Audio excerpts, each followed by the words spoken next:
बोलिए. Hello, Kalyan, can you listen to me? Please unmute Yeah, I can hear you. Oh, great. I can hear you. So you have also joined. So Yep. we have out of 3 users have already joined. Only Indranil is left. No, I think Indranil joined just now. Is joined? I think so. No, it is not showing in mine. I saw a message. I've got BR Chatterjee, SL Gupta, Kalyan Kar is just there. So Kalyan, can you try and share your PPT?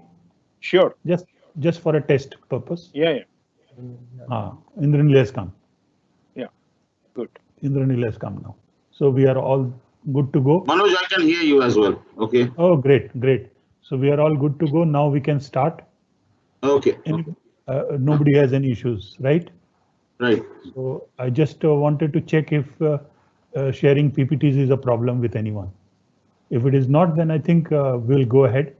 We'll start with the Saraswati Vandana.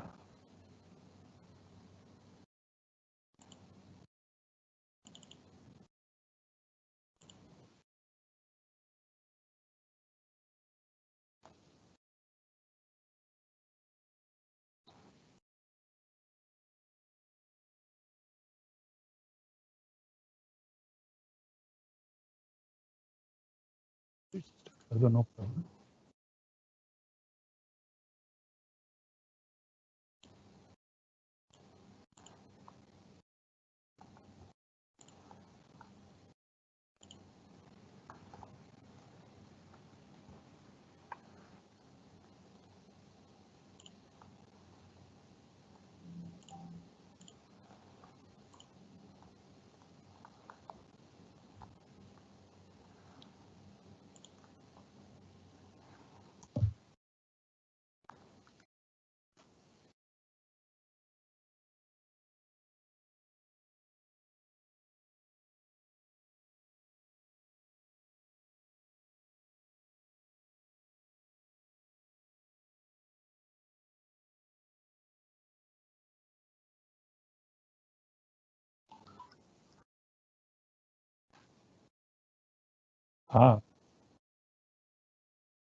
Manoj, can't we hear the audio?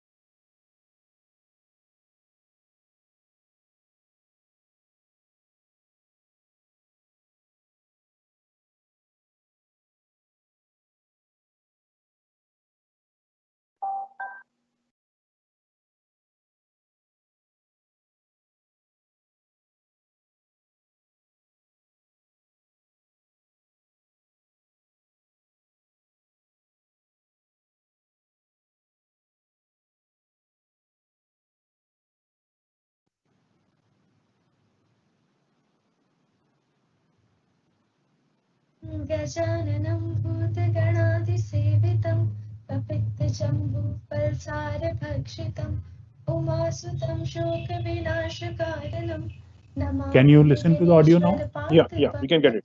Yes. या तुषारहारधवला या शुभ्रवस्त्रावृता या वीणावरदण्डमण्डितकरा या श्वेतपद्मासना या ब्रह्माच्युतशङ्कर प्रभृतिभिः देवैः सदा पूजिता सा मा पातु सरस्वती भगवती निशेषजाड्यापहा अखण्डमण्डलाकारं व्याप्तं येन चराचरम् तत्पदं दर्शितं येन तस्मै श्रीगुरवे नमः.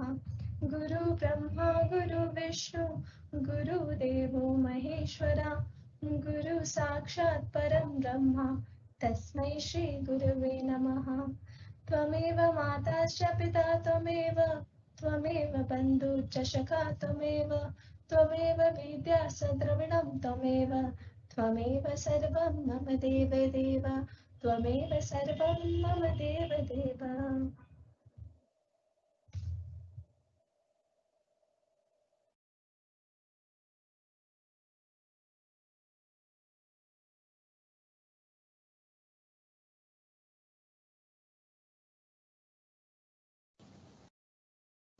We will now move on to the inaugural address by the chief guest, our Honorable Vice Chancellor. Start.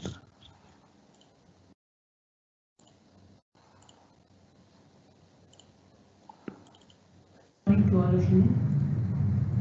I welcome you all in the webinar jointly organized by Chanakya National Law University and MAHILA College, PATNA on a very relevant topic, that is post-pandemic challenges in management of corporates. For the first time, in the end of December 2019, the existence of coronavirus came into knowledge of entire world.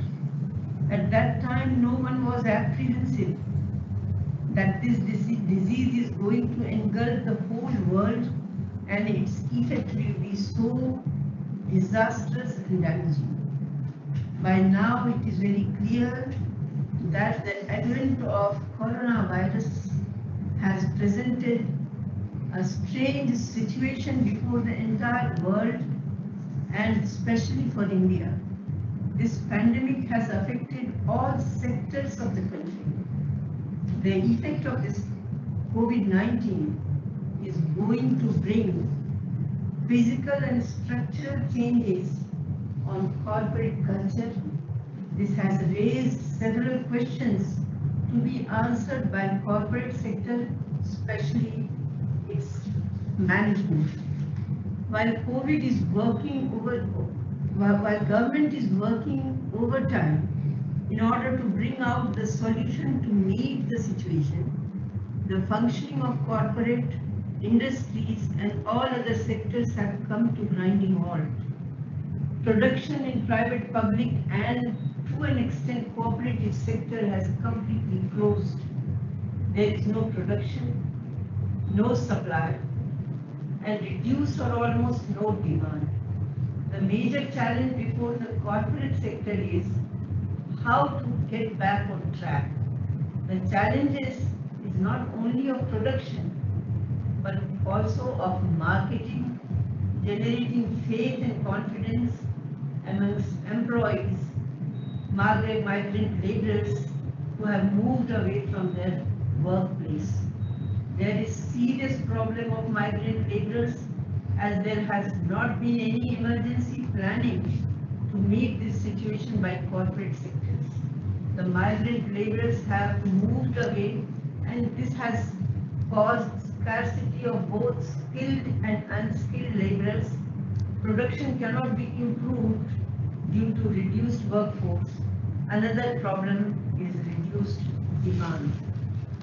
Coronavirus has created an environment of fear, uncertainty in the minds of consumers, workers, employees, and each and everyone. Employees as well as consumers are apprehensive of losing their employment. This has caused reduction in demand.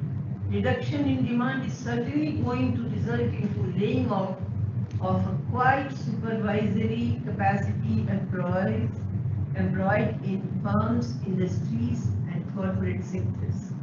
This has created a vicious circle, and the most important question is how to break this circle. Management is certainly going to face a challenge that how to boost the morale of the employees and create enthusiasm, hope, and optimism in the minds of consumers. so far employees are concerned, first priority should be their safety and well-being. The management should come in support of its employees, take care of needs, create a feeling of stability in the employees. So far consumers are concerned, across the world, their purchasing behavior has changed, and this has left business world with the challenge of trying to predict their future. Philip Kotler, in his article, The Consumer in the Age of Coronavirus, has pointed out that how the consumer is going to change with advent of COVID-19. He talks about various aspects going to affect consumer behavior. The first being consumerism replaced by socialism, who will emphasize to reduce demand of luxury items, a need-based demand. Second, growth of a group of activists who will advocate for reduction of consumption. The third group will consist of climate activists whose emphasis will be on buying those items only which is not going to harm planet and pollute water and air. Fourth group will be of such people whose favorite topic will be to turn vegetarian, no killing of animals, so that biodiversity could be maintained. Fifth group will be advocating for recycling of goods already purchased. This will automatically reduce demand. All these can certainly going to create real challenges for the management of corporate sector. So time has come to meet these challenges. And as said by our great philosopher Swami Vivekananda, arise, awake, and do not stop until goal is reached. I am hopeful that this webinar will definitely throw light on each aspect, issues and challenges before the corporate post-19 will get an answer to all problems. Thank you.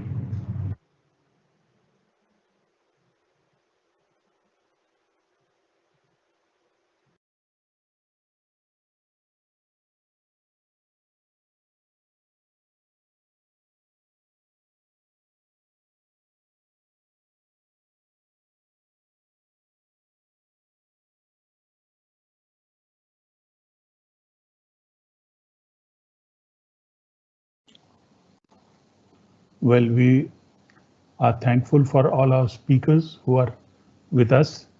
We now move on to our guest of honor, Professor Dr. S.L. Gupta, who is joining us from Oman. And since he is already scheduled with lots of busy work, we will be starting with Dr. Gupta.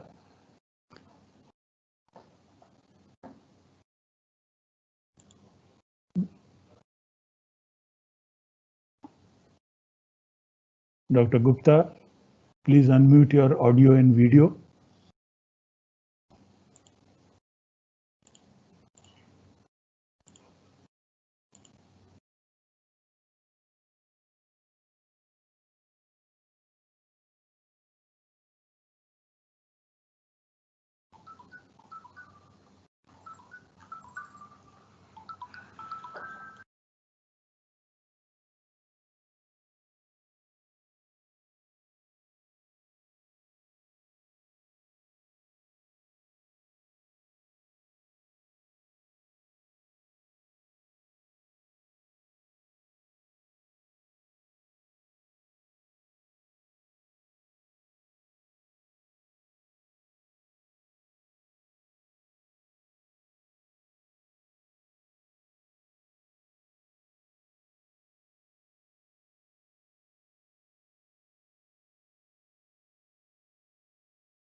Yes, there appears to be some problem with Dr. S.L. Gupta.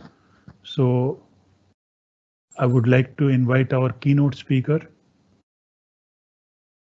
Mr. Kalyan Kumar Kar, to join. Kalyan, can you hear me?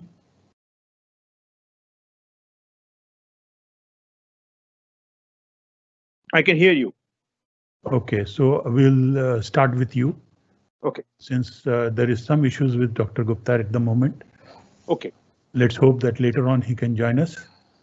Sure. So Okay. How much time do I have, Manoj? You have about an hour. Okay. Okay. And we saw your PPT as well, so there's no issue there. You can go ahead.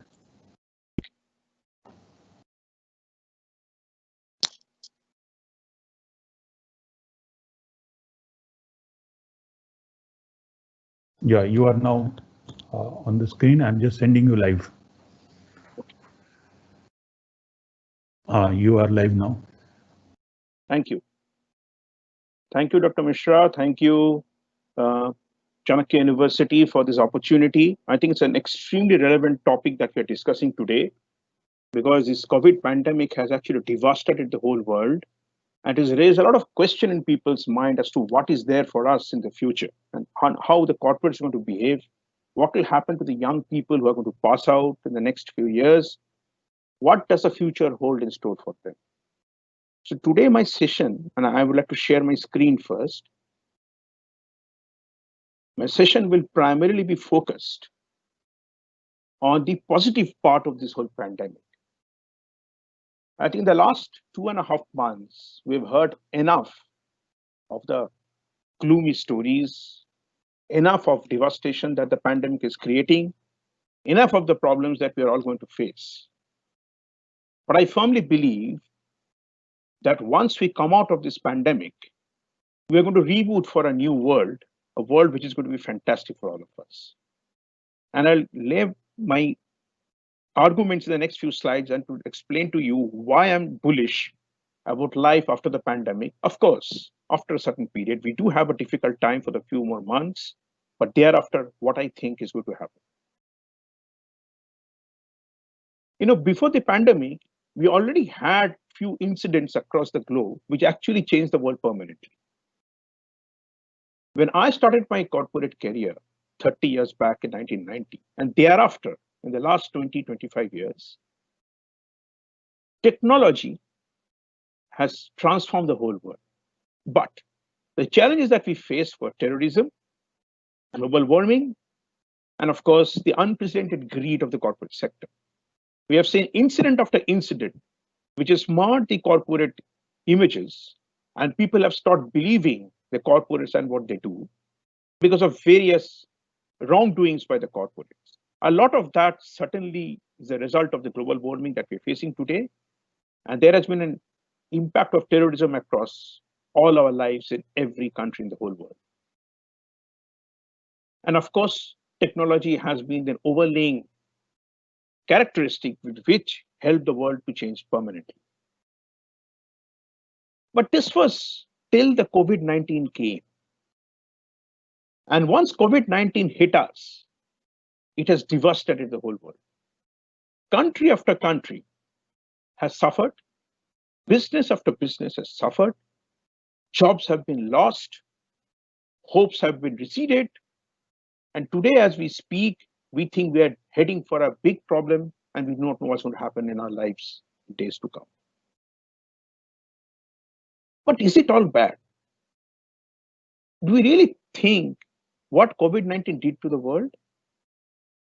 I think I'm very convinced about the fact that it has transformed the world and it has transformed for good.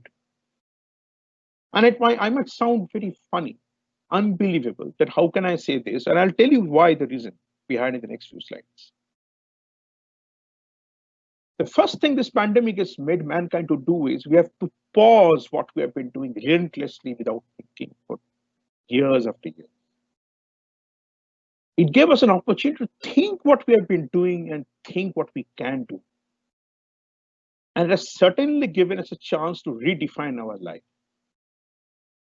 Once we come out of this lockdown, once the institutes open, the corporates open, students start going back to their classes, people start socializing, we will first redefine what we want to do, how we want to do, and thereafter we will get on with our life. So actually in this transformational world, whatever I said in the previous slide has all been impacted hugely by this COVID-19, and it has made the whole world change once and for over in one shot. And this is a statement which I believe in. I'm going to harp upon this statement many times. And I believe there are a lot of students who will be attending this session.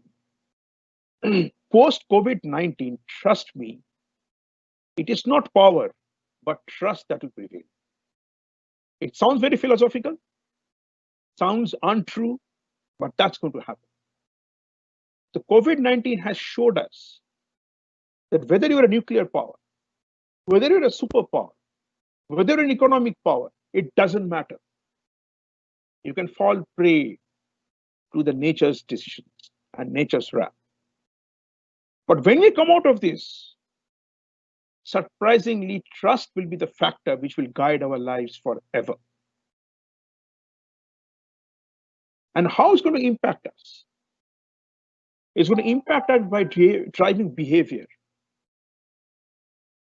Tomorrow, when I meet someone, I have to trust that person who's not carrying a virus. I have to trust that person who will not harm me. If I meet him across a conference like this, where we are not seeing each other, I have to trust that the person at the other end is the person who I believe to be in the other end. So in a weird world where virtual relationships are going to thrive, trust will become very important. That is going to change our behavior. That is going to change our business, because physical distancing will lead to business people not meeting each other, not seeing each other directly. So when we will be doing business over the net in a virtual space, unless we trust each other, business cannot survive. Trust will again build up in relationships, because again, a lot of those relationships will happen across the virtual space, and more importantly, even at the social space. We will be maintaining the trust amongst ourselves when we take forward any relationship, be it personal, be it business, be it friends, anything. So overall, trust will prevail in the society post the pandemic, and that is going to be the new normal. The new normal will be a trust-driven society.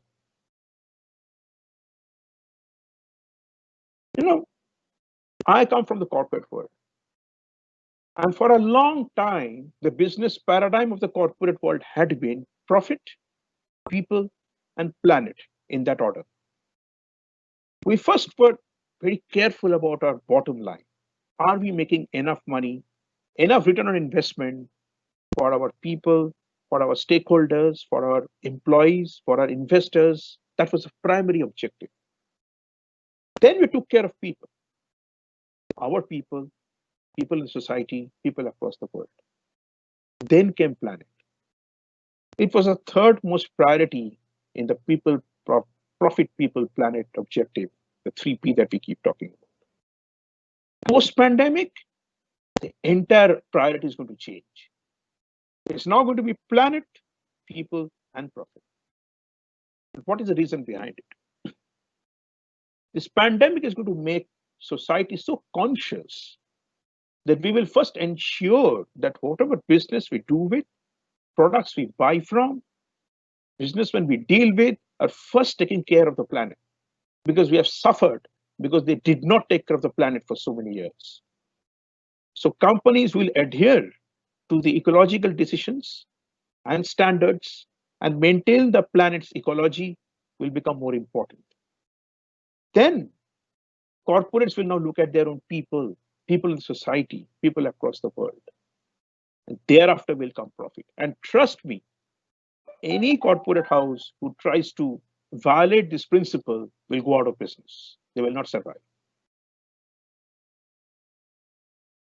The other new business paradigm that's going to happen is, from the most profitable to the most respected corporates will drive trust. While the profitable corporates will remain there and will drive their power and will drive their command, but people will stand up to the corporates who are more respected. who take care of the ecology, take care of the people, who do right things rightfully, ethically. They are the ones who will rule the world. Their brand value is going to go up much more in leaps and bounds than the profitable ones. You will hear in the society people talk about that company is good, but you know what? They harm the ecology, they harm the world. I will not buy their product. You will hear those statements in days to come. And while I'm harping upon the word trust, I think it's important that I share a small story about the speed of trust. And you'll understand how trust can make a difference. So there was a hot dog seller in the streets of New York, the busy business area. And his hot dogs were so popular that during lunchtime, people queued up to buy his hot dogs. And the queue became so long that he couldn't sell to every people who came to the queue, because there were a lot of people waiting to buy. And by the time he could reach the end of the queue, the lunch hour got over and people had to leave. So the hot dog seller started thinking that how can I increase my sale without compromising on my quality? And he looked at the process by which he sells. He realized that when someone walks up to the counter, he asks that person, how many hot dogs, sir? And the gentleman says, 1. And then he says, $5, sir. So while the gentleman is taking out the money, he prepares the hot dog, hands over to the gentleman. He hands over $5 or maybe a $10 bill. He has to go back to his box of changes, take out the change and hand over, and then he passes on and the next customer comes in. He said, what if I change my speed, I change my process and increase my speed of delivery?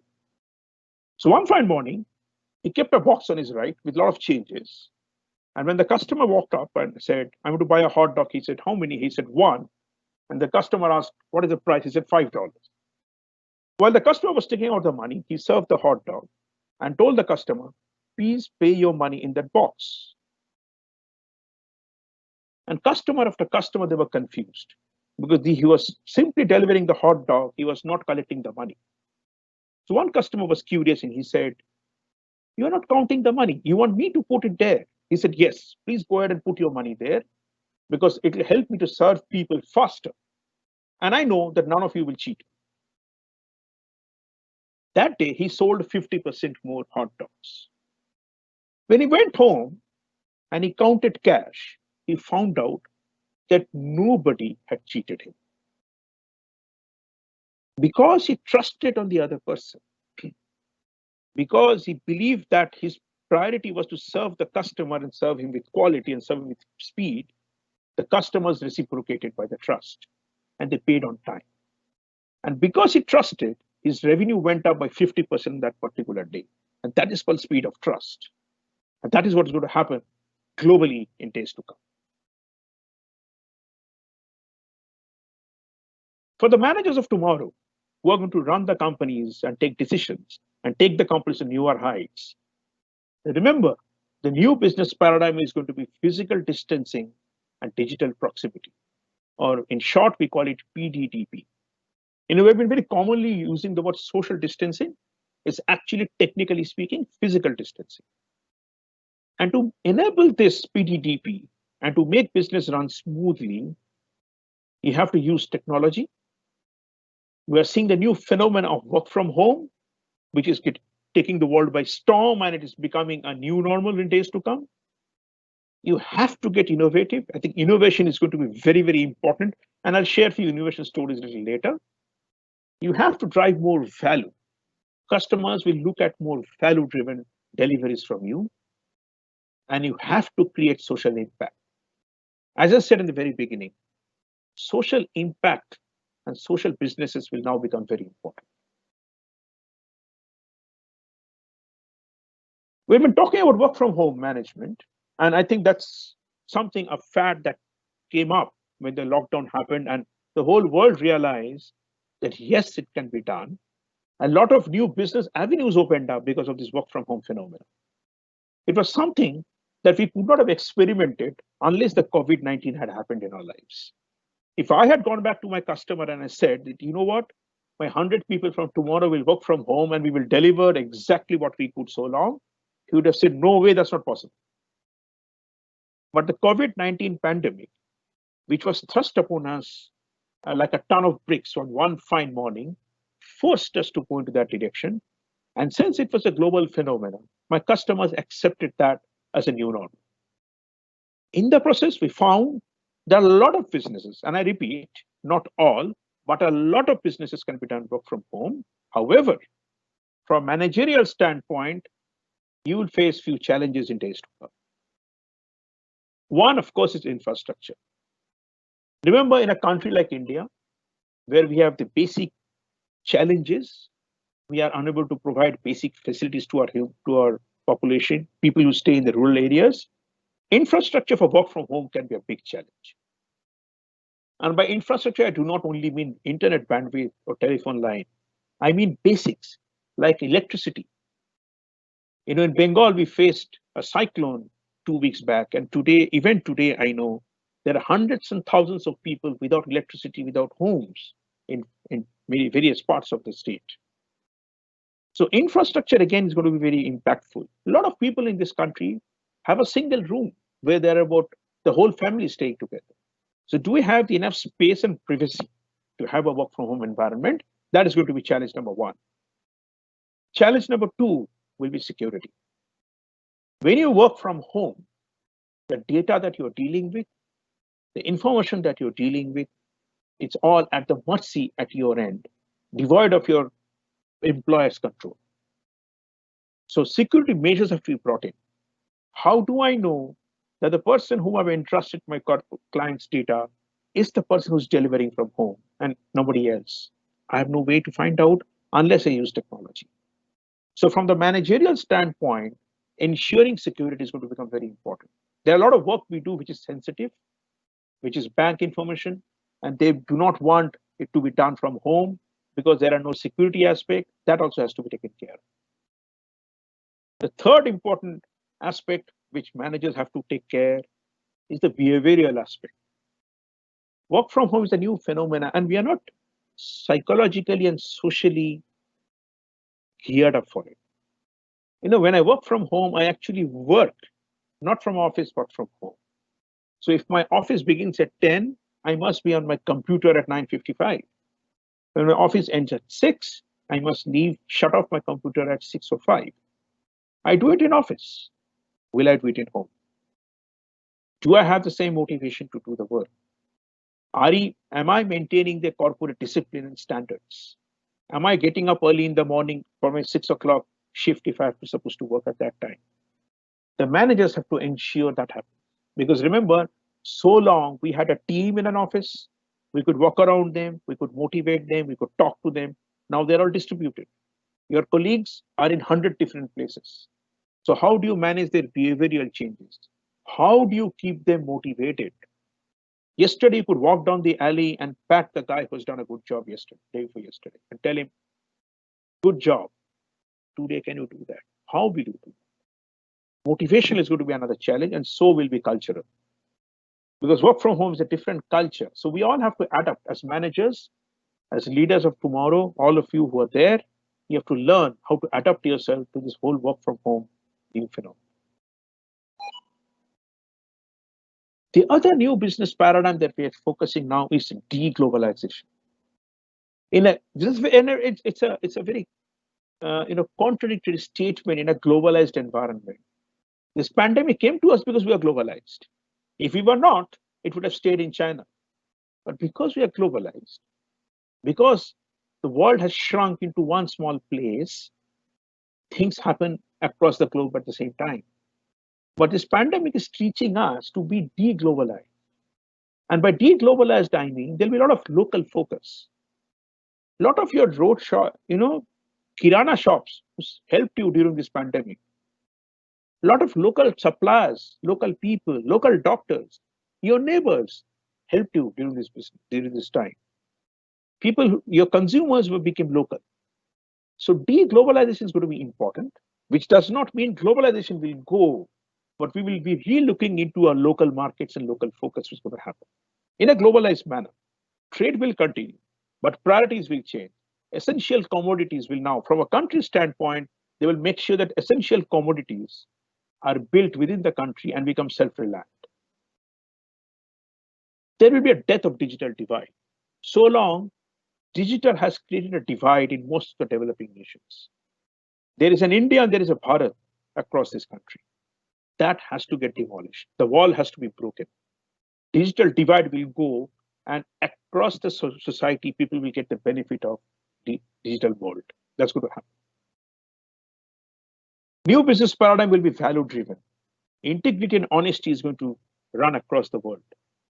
And it's very important that we understand why honesty and integrity is important. You have to be honest in what you do and in your business. And you have to show the highest level of integrity. And sometimes people get confused, and I'll give an example as to why I'm saying integrity is so important.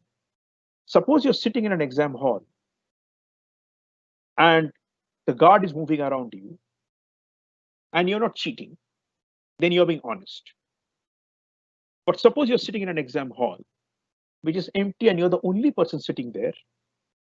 The questionnaire is in front of you and the book for the subject is on your right. And you still don't cheat, although no one is watching. That is integrity. So if you're able to do things right when no one is watching, you are displaying the highest level of integrity. And that will be important in days to come post-pandemic, because business will move on a virtual space where people may not be watching you, but you have to do the right thing the right way. The pandemic is also going to break geographical barriers. Like we have realized that work from home is possible, we have also realized that a lot of work can be done by other people whom we never thought can do. Just an example. If I were in New York City and I was working as an Indian, I went there and I'm working there in a bank in New York City. And if yesterday I've been working from my house in New Jersey, then I can also work from my house in Patna, right? And that is a new discovery of opportunity that is coming up. People are realizing, corporates are realizing that there are many pieces of work which people across the globe can do it. You don't need to bring them physically to your location. So we can take work to the people. So geographical barriers will be demolished and more opportunities will start flowing in. And India, I'm confident, will rule the roost in this opportunity. And again, this pandemic has created a level playing field. So someone in US and someone in India are today on a same platform. We have suffered in the same way. And now because we have similar capabilities, sometimes we have more, we can do better jobs. So the privileged people are going to get wiped out and the world is going to become very flat in a level playing field. In short, this virus has crushed everyone's ego who thought they were so important in days to come. It has proved that no one is important, no one is indispensable, and there is a whole world of level playing field across us. This is a very important slide, and I'm confident of the statement I'm going to make now. Get ready for a V-shaped recovery. It's going to happen. It is certainly going to happen, and it possibly will happen in about 2 quarters' time. And why I'm so confident? If you look at, the statistics of the last few months, there has been a lot of downgradation of data, of business. People are talking about we're getting into recession. People are talking about demands going down. Everything is true. But what is going to happen now is people are going to rediscover things. Priorities will change. Businesses will continue, but in a different form, in a different manner. Human demand will be there, but we will adhere to the changes and get on with our lives again. And in that case, next 2 quarters, which is next 6 months, mankind will be careful about what they do, because first we have to save our lives, we have to look into our surroundings, we have to ensure that we are protected, and we will learn how to combat that situation and move on with it. And once we learn to combat, which we're already learning, we will start moving on as business will start getting normal, maybe in a different trajectory, but it is going to happen in a hugely V-shaped recovery mode. In today's Washington Post, there's a news which is very interesting. And it says, post-unlocking, Europe has seen lesser number of COVID patients. How did that happen? It is contrary to the theory. It is happening because in Europe, people have learned how to live with COVID, how to protect themselves from COVID, how to move on in their lives with COVID. There was one country in this world who barely had a lockdown and continued their business as usual, and they have been least affected. It's Germany. They had their shopping malls open, they had their businesses open, they continued everything almost normally, following and adhering to the terms and norms of COVID-19, and they succeeded.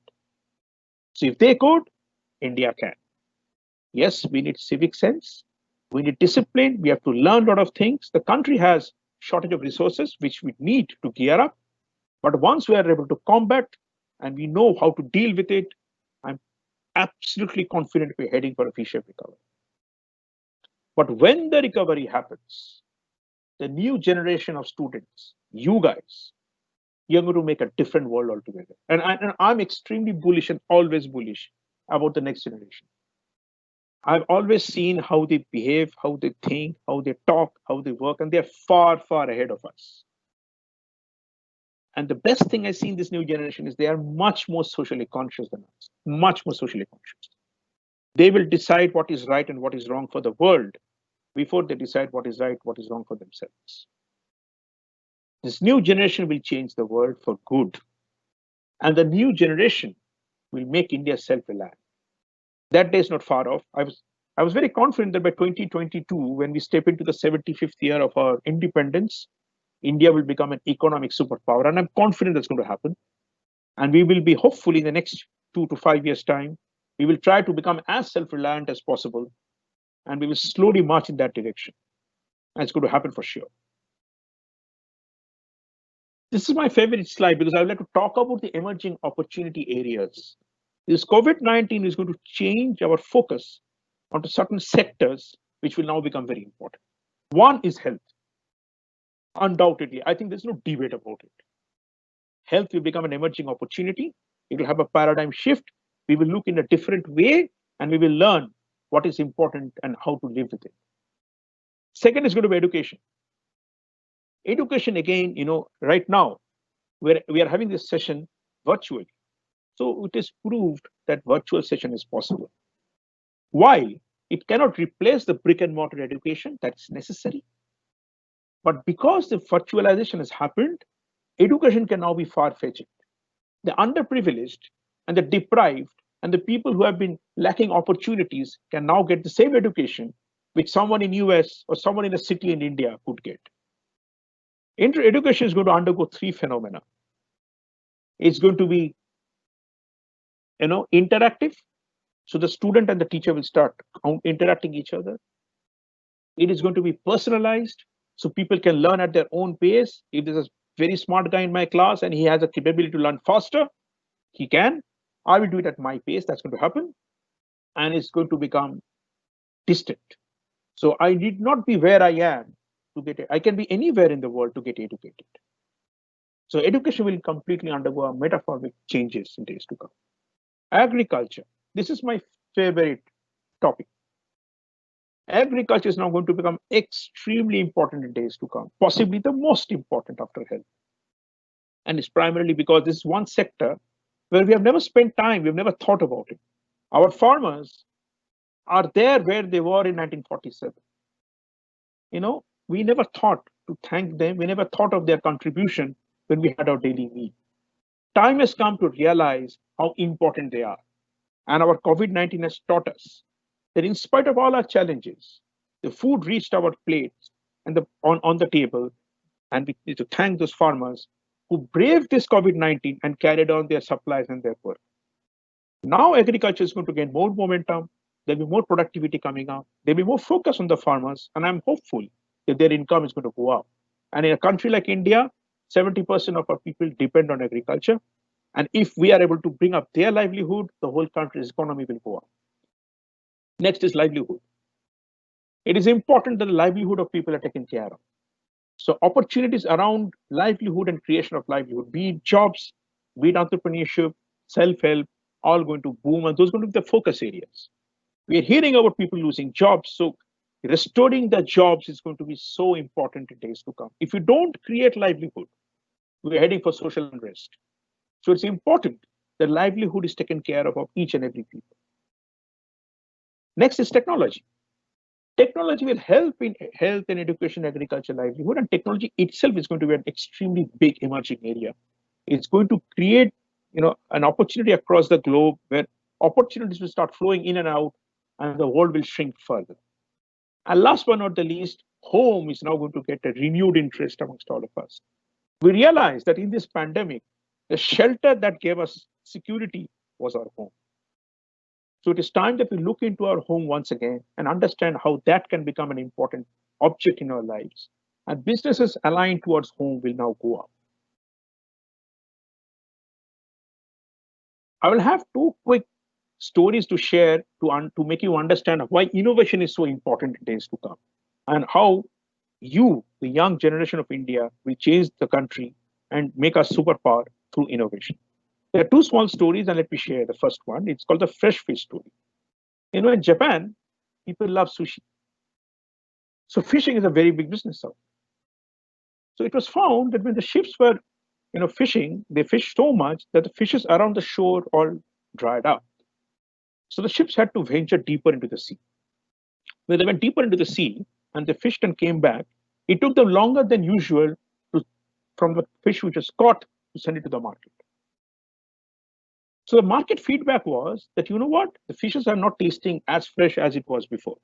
Rightfully so, because it took them a long time to bring the fish back to the shore. So they came out with giant freezers. And this time the feedback was that, yes, when you caught the fish, kept them in a freezer, you brought them back, well, it didn't taste that good. It still tasted stale. So the Japanese thought, what can be done?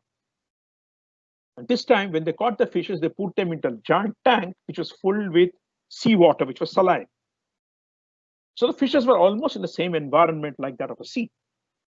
When this time the fishes were brought, the market feedback was, well, the fishes tasted better than before, but the fishes taste lazy. What do you mean by lazy? Then the Japanese people realized that since the fishes were moving around in a sea, and I was putting them in a small tank, the fishes never had enough space to swim around. So by the time they were sold, the tinge was missing because they were lazy all the way. So the Japanese thought of an innovation. They got small sharks and put them in the tank water where they put their fishes. And while they were coming back to the shore, the sharks throughout the trip chased the fishes, and the fishes could not afford to be lazy. This time, when they were sold in the market, feedback was, yes, we have got the taste back. That's innovation. You didn't have to spend a lot of money. It's just that you have to think how to make it innovative. One small story about watermelon. Again, it's a Japanese story. In Japan, it's a densely populated country, and they love watermelon. But in the stores space was less. They could not stack enough watermelon because they are round in shape. So the Japanese thought how to fit the watermelon into the rack. And someone came with an idea that what if we grow square watermelon? It'll take less space and we can put in more watermelon in the racks. So the Japanese started thinking how to make a square watermelon. And then someone came with an idea, and the idea was very simple. They grew the watermelon in boxes. And once it grew, they cut the box and kept the watermelon in the store. Again, that's innovation. Again, they didn't have to spend a lot of money. It's just a thought. So innovation is something that we need to have in our DNA. Like Charles Darwin had said, adaptability is important. We have to adapt to our changes. And he said, it is not the strongest of the species who survive, not the most intelligent, but those who are the most adapted to changes. And that is why today the dinosaur died, but the cockroach is still there. So mankind have to be more adaptable to the whole situation. And I'm very confident that we are adaptable in nature, and India mostly so.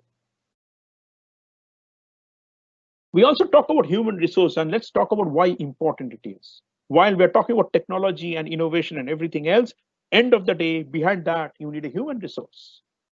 And like Henry Ford had said, you can take my factories, burn up my building, but give me back my people and build the business right back again. So the human resource across the world is going to right back, get the world on its feet, and we will be business as usual once again. This is my second last slide, and a slide which is very powerful. And I want each one of the students to go through this slide. This is a slide of India and Bharat. The pandemic has taught us that wall cannot stay any longer. The virus can cross over that wall and come to you unless you take care of the other side of the country. And technology can make all the difference. And remember, if you can break that wall, look at the opportunity, what will happen. It will solve India's problem. Health, education, agriculture, livelihood. Use technology and empower people, because when you empower people across the economy, there is a growth. You have to organize the unorganized by your adapt management capability. And look at the base of the pyramid. There are 500 million people waiting to cross over, which means there is a 500 million opportunities in India. And you guys can make all the difference. And I have that confidence, and I know you're going to make India proud. And I leave this country on your hand to take us to the next century and make India the best in the world. Thank you very much.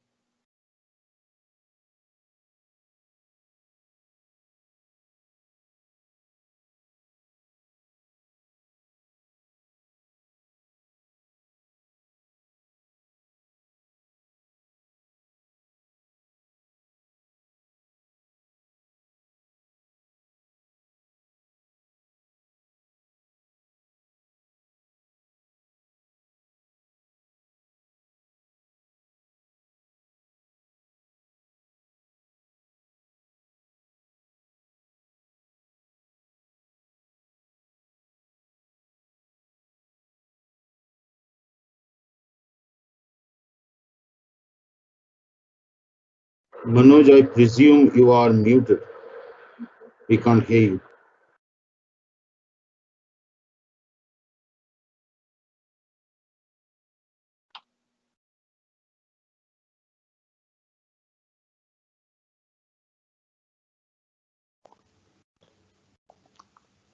Thank you, Kalyan, for that wonderful insight. Kalyan is the co-founder and director in inQube Innovations, which incubates innovative, inclusive initiatives. Kalyan firmly believes that innovatives and effective utilization of technology can lead to equitable, inclusive, and sustainable growth for the society at large.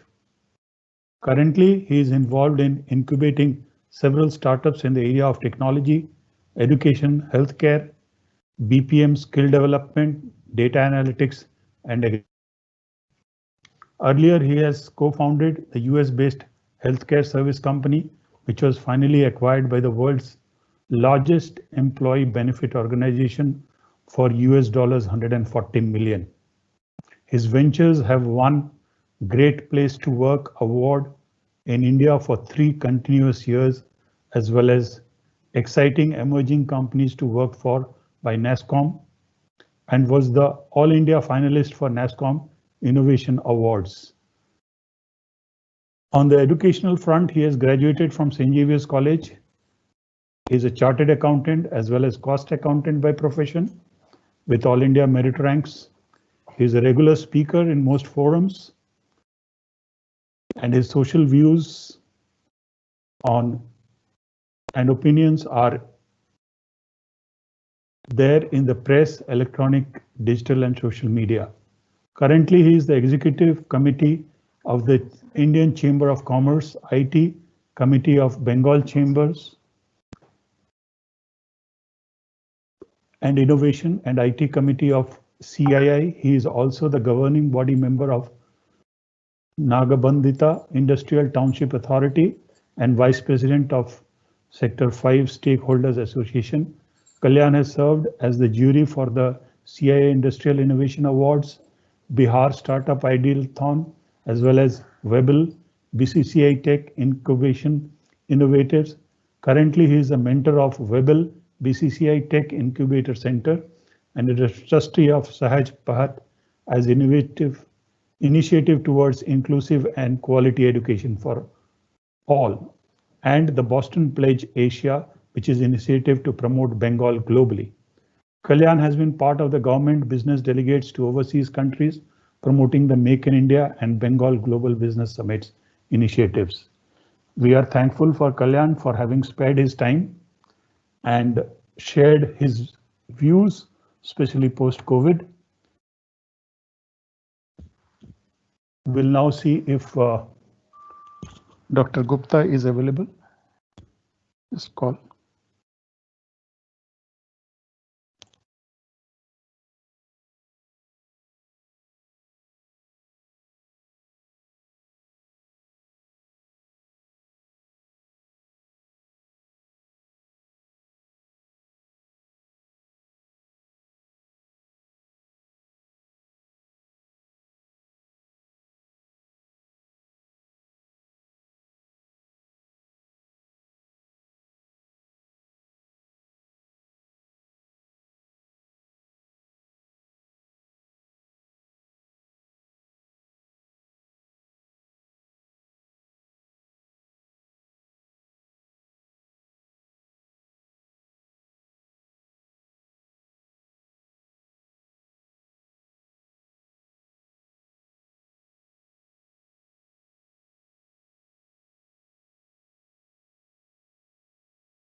Indranil, can you hear me?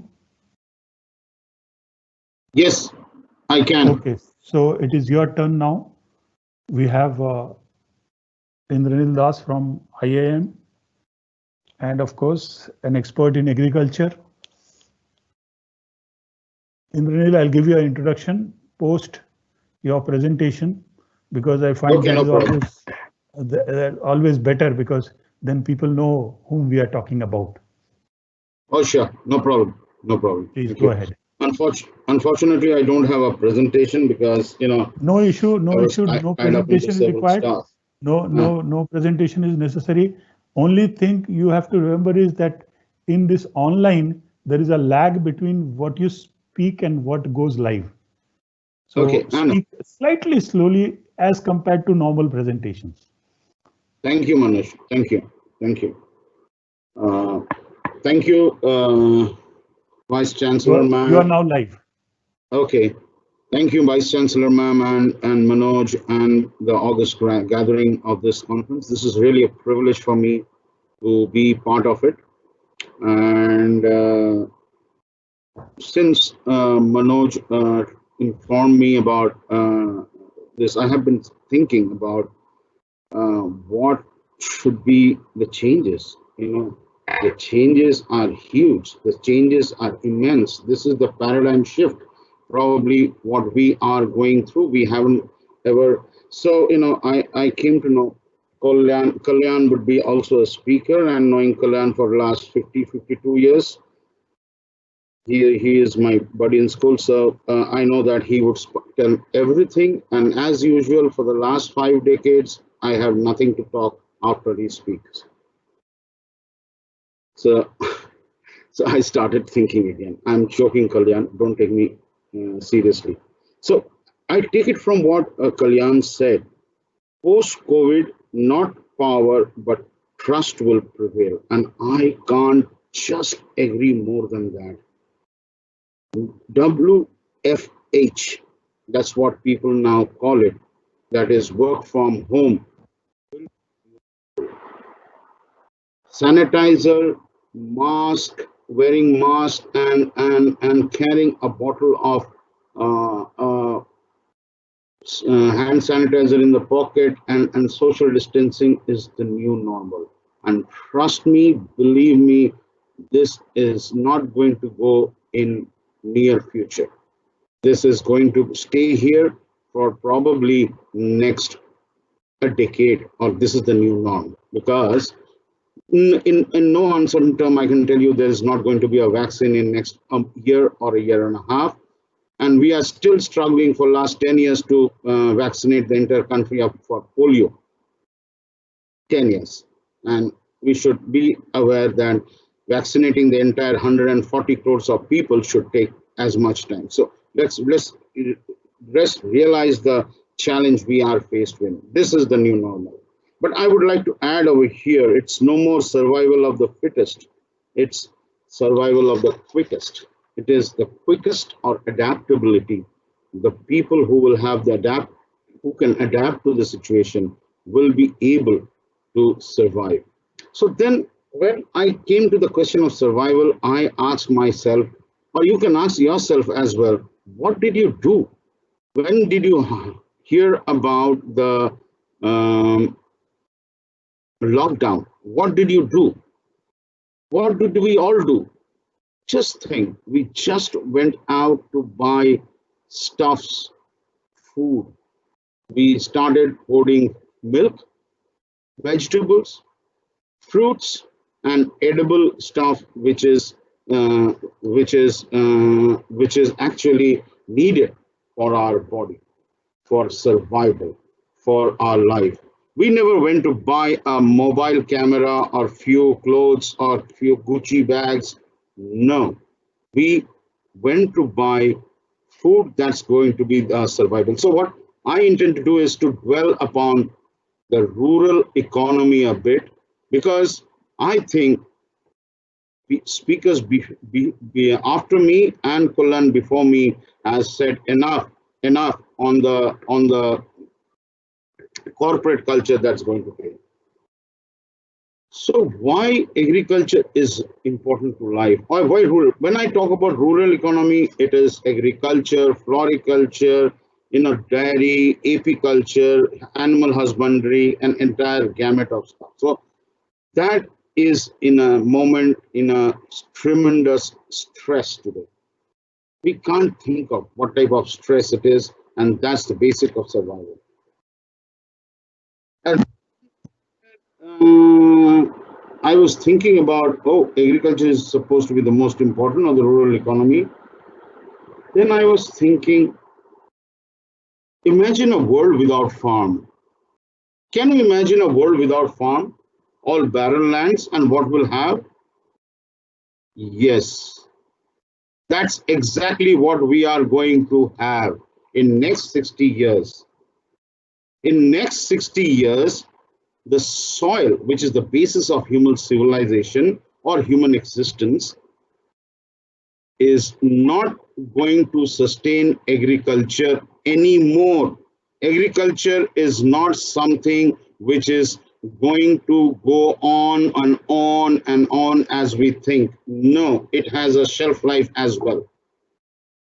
As per the UN and as per the UN FDA, UN Food and Agriculture Organization, reported by Reuters in Scientific American, in 2025, we have 60 years of agriculture left.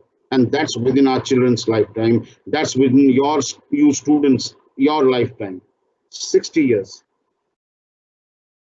If anybody has Google, and each of you have Google, just type 60 years of agriculture. The first document that comes in, the UN document. And yet, we have such a profound bias in all sorts of ways. The media has the most bias. They are talking of all sorts of things except things under relevance. They do not talk about relevance. They do not talk about sustainability. There is huge amount of degradation of soil, and worse, the population is going from 7 billion to 11 billion in 2020. So there will be a 4 billion increase of population in next 35 years. I'm just trying to give you a pre-COVID scenario so that I can explain you the urgency of the post-COVID scenario. Which means if it is 4 billion increase in next 35 years, we are talking about 1 billion people increase every 12 years. The land is dwindling because of the expansion, and the land today, what we cultivate is very, very less. With the expansion of the cities and towns and industry that's happened. We are excited with that, but expenses. The new building that comes across the border should be our concern now, because that is at the expenses of the land we were actually using for our food. And just for your information, just for your information, that we need 2.5 hectares of land and water for a normal human being to survive. For a normal human being, 2.1 hectares to be specific. For an European standard, because they have a lot of meat and non-veg, so the grazing ground is more, they need 4.5 hectares, and US, they waste a lot, so it is 1 hectare. Close it. So if we calculate an average usage we already have, we need about 2.5 hectares per head, and I think we have enough area to have about 5 billion people, but today we are 7 billion people, so we are already overpopulated. So if everybody needs to eat today, square meal and drink clean water, we need 1.5 earth already today. We are overpopulated. By European standard, we need 3.5 earth. By American standard, we need 5 earth. Today, as of today, I'm not talking about the 10 billion or 11 billion that's in 2050. Why we are still surviving? Because 1 billion people are not having food and water. They are undernourished. 1 billion people are malnourished, and 54% of those people exist in Asia Pacific, in the South Asia region of the world and the South and Southeastern region. So we are today surviving because somebody else is not having enough food. So that's the background. So that's what was prior COVID. That means the segment or the sectorial analysis proves that there was already a lot of stress in this situation. We went into lockdown somewhere around middle of March. 22nd of April, UN came up with a warning. UN came up with a warning for a hunger pandemic. Because of this coronavirus issue and economic downturn, there is a threat of hunger pandemic which will be of biblical nature. I am talking about news. I am talking about, not talking about the views. Okay, I am talking about the hardcore information. They warn that 130 million people is in the brink of starvation death by end of 2020. So we have 1 billion, now another 130. So we are really in a immense crisis level. The bad luck continues because we have Amphan, we have the cyclonic storm, little bit of Nisarga. There was a locust attack twice in agriculture in January, February, and recently about a week back. So it's a real difficult situation because already we were in a stressed out situation, and then we are looking into a situation which has been aggravated by the COVID. Now let's understand another segment, and I'll bring back, and then I'll come back to the corporate stuff, what's happening, the reality of that. So what I mean to say is the major issues. I mean, as I was mentioned, let's focus on the news and not the noise.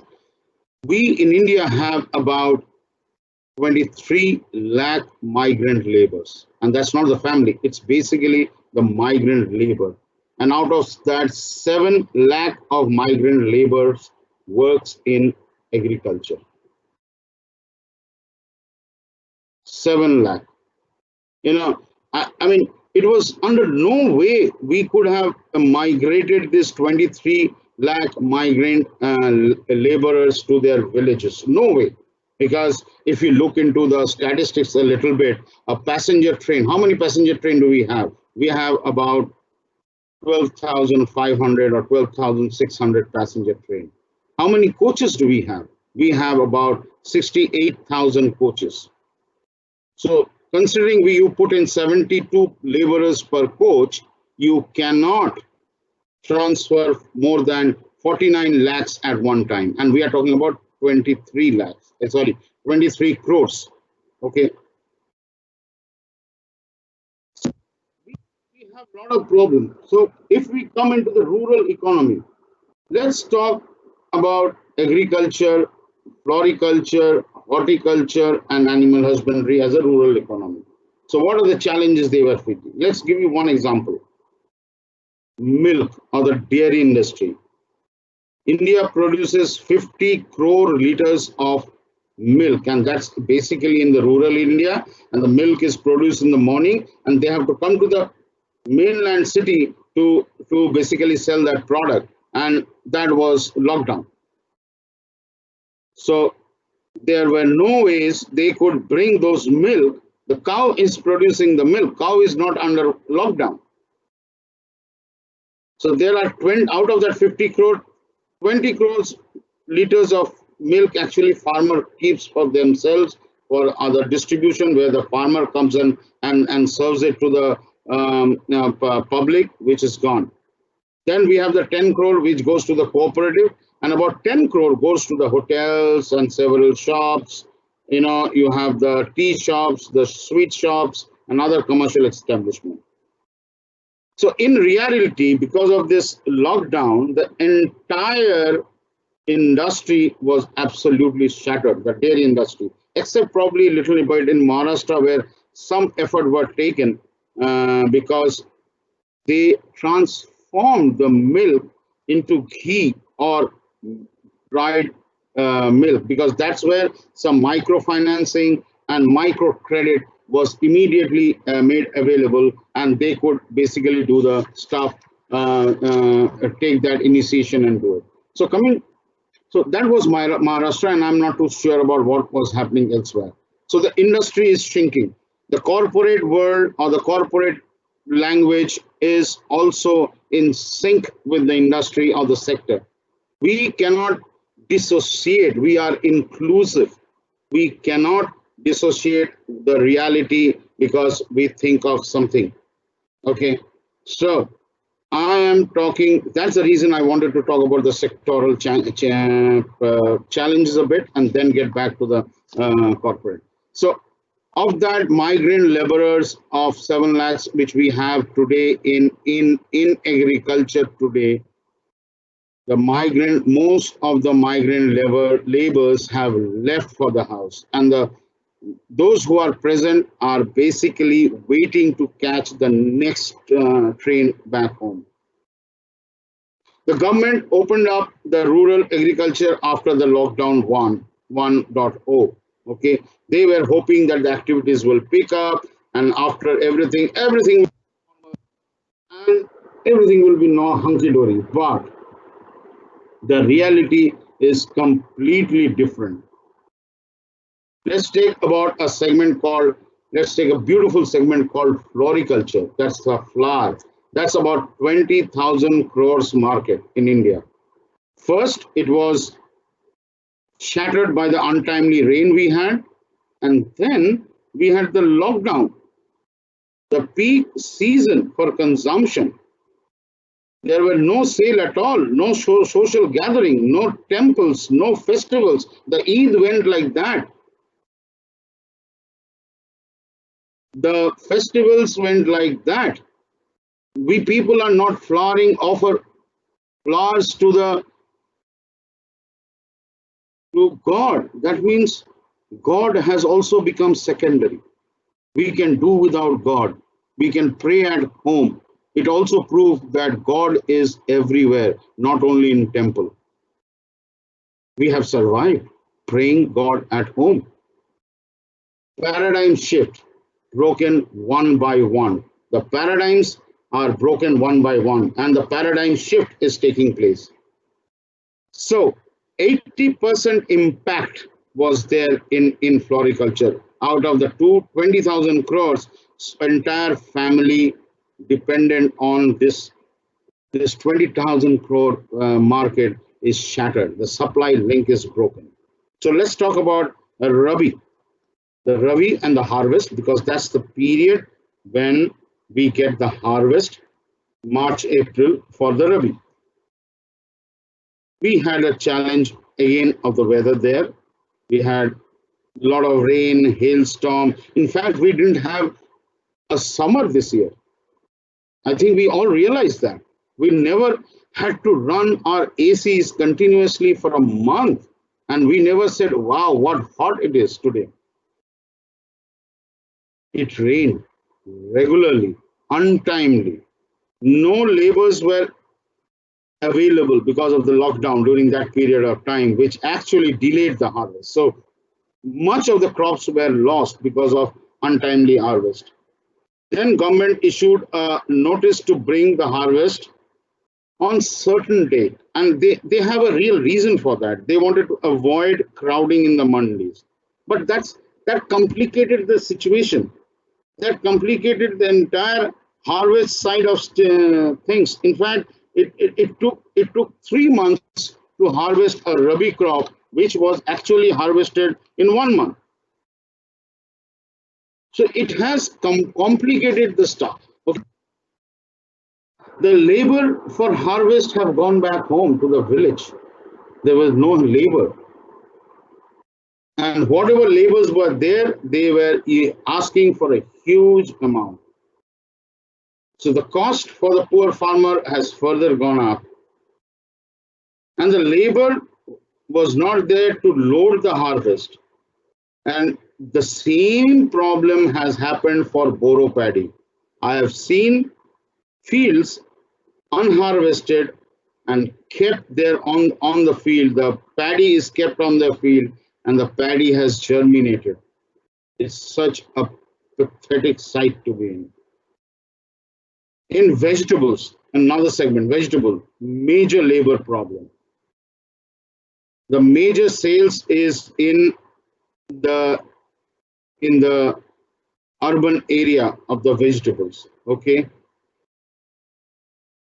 The farmers were unable to bring the vegetables to the cities, and even if they bring, there were no buyers because of the lockdown. Whatever little they could bring it, the police was restricting it, and the worst, because if we have to grow now in the post-COVID era, one thing we have to bring humanity in ourselves. We need to understand another fellow countryman, and we have to be relevant in our thinking that they are part of the society. That doesn't happen in the Indian society today. So what happened? The police charged heavy bribes. So they have a crop to sell, which they can't sell. They have a huge labor to bring, which they are spending again on money. And even if they bring it to the border, they have to bribe the police because that's the situation they are in. The implementation of the notifications, what the government gave, also took time. The people down the line took time to move, or the state governments needed time to react. So things were not as much as they wanted. But with this loss, how they are going to survive for the next, if they don't survive, if my rural community don't survive, I don't survive as well. So it was a lot of time it has taken for the supply chain to be regular. And the challenges of the next crop is looming because of this experience. The laborers are not going to go back any moment now. They are going to stay back in their houses. They are going to stay back in their because of what they have experienced it in the urban areas. They have gone back to their villages, and those who have not gone back will go back by the first train. So essentially today there is no labor for agriculture. So how will we survive the next Kharif season, which is basically a paddy season, and we need a huge labor for transplantation? There was another issue that has happened. Initially, there was a lot of deflation of prices because of the demand supply challenges or the demand side issues. There was a huge demand. I mean, the milk was selling at 20 rupees cheap. The tomatoes were being thrown out because of the supply chain issues. The market was not supporting for that. But with this experience, what they had and the loss they have incurred and no labor, what would be the next cropping season? We have life after that. We have to eat to survive. As it is, we have a stress in this segment. There are going to be a huge challenge. There are going to be a huge scarcity and inflation of food items in next few months, because people are not going to sow, or they might change the cropping pattern for a lower or easier crops, okay, even if it does not fetches prices. Please note here, the big industry, the Reliance and the ITCs of the world and the MSMEs can tide over the situation, but our Kisan just cannot tide over the situation today. The farmer need direct package and support, and I'm sure government is doing something. Maybe the government should basically use the Manrega work to help the small and marginal farmers, because today what the confusion is immense on how to go to the next crop in that, and because of basically the double whammy we had basically of the weather and the COVID. Next question that comes in, how would the farmer repay the loan? Because the farmer had to throw away the produce, and that was not because of their fault. Also added to that, we eat the ketchups and all the agro-food industry. The agro-food industry is basically running at a 20 to 30% level. So they are not buying enough inputs from the farmers. So the farmers again got impacted. And there's a whole lot of confusion of what is essential item and what is not. Farming is essential item, but the food industry is not. So they were stopped. So our understanding of the entire sectoral is so myopic, so bookish, which needs a paradigm shift should we want to survive post-COVID in this rural economy. Okay, so it's very important we understand the stuff. So now let's come into what we are trying to look into, the corporate. So this is the background of what agriculture is without COVID, and how even worse it has become with COVID. Now it comes to we need to make this sector viable for the corporate world of agriculture to survive. And then I'll come to the corporate changes that is coming into. The farm input companies, there are farm input, output, and the seed companies. There are a whole lot of corporates that are associated with agriculture. There are the seed companies, there are the pesticide companies, there are the fertilizer company, there are the farm output companies. That's those who buy the farm output and the farmers sell it to the mandis. So let's talk about a pre-COVID effect, what was reeling under. Already the industry was downhill. We were in the brink of a economic recession as far as the industry is concerned. The industrial output was low and going lower. The dollar prices, the USD prices is now 75, even it went to 76, up from 68 last year. So that itself is about 10% FX delta on the prices. So there is already a 10% price increase for the products which are being imported without anything. And then came the COVID. Let's talk now, divide the COVID into two issues. I mean, the China COVID and the India COVID. Even without COVID, industry was stressed out because we in this industry I'll come back to the farm input once again. One industry which was going good was the fertilizer industry, and it was manufacturing as per this capacity. Okay, but the ag input industry or the agrochemical industry are heavily dependent on China, because many of the active ingredient and the technicals are inputs. The technicals, the raw materials are basically imported from China. Nearly as much as 70% of the agriculture import in form of pesticide, insecticide are actually imported from China. And China closed all manufacturing from February. They only opened in late May. And there is a backlog. They will service their industry first, and they are not going to be able to supply the material, or our companies in India will not get the material or the technical or the actors to catch the Kharif season, which is already on today as I speak. So that's one issue. That's pre-COVID India.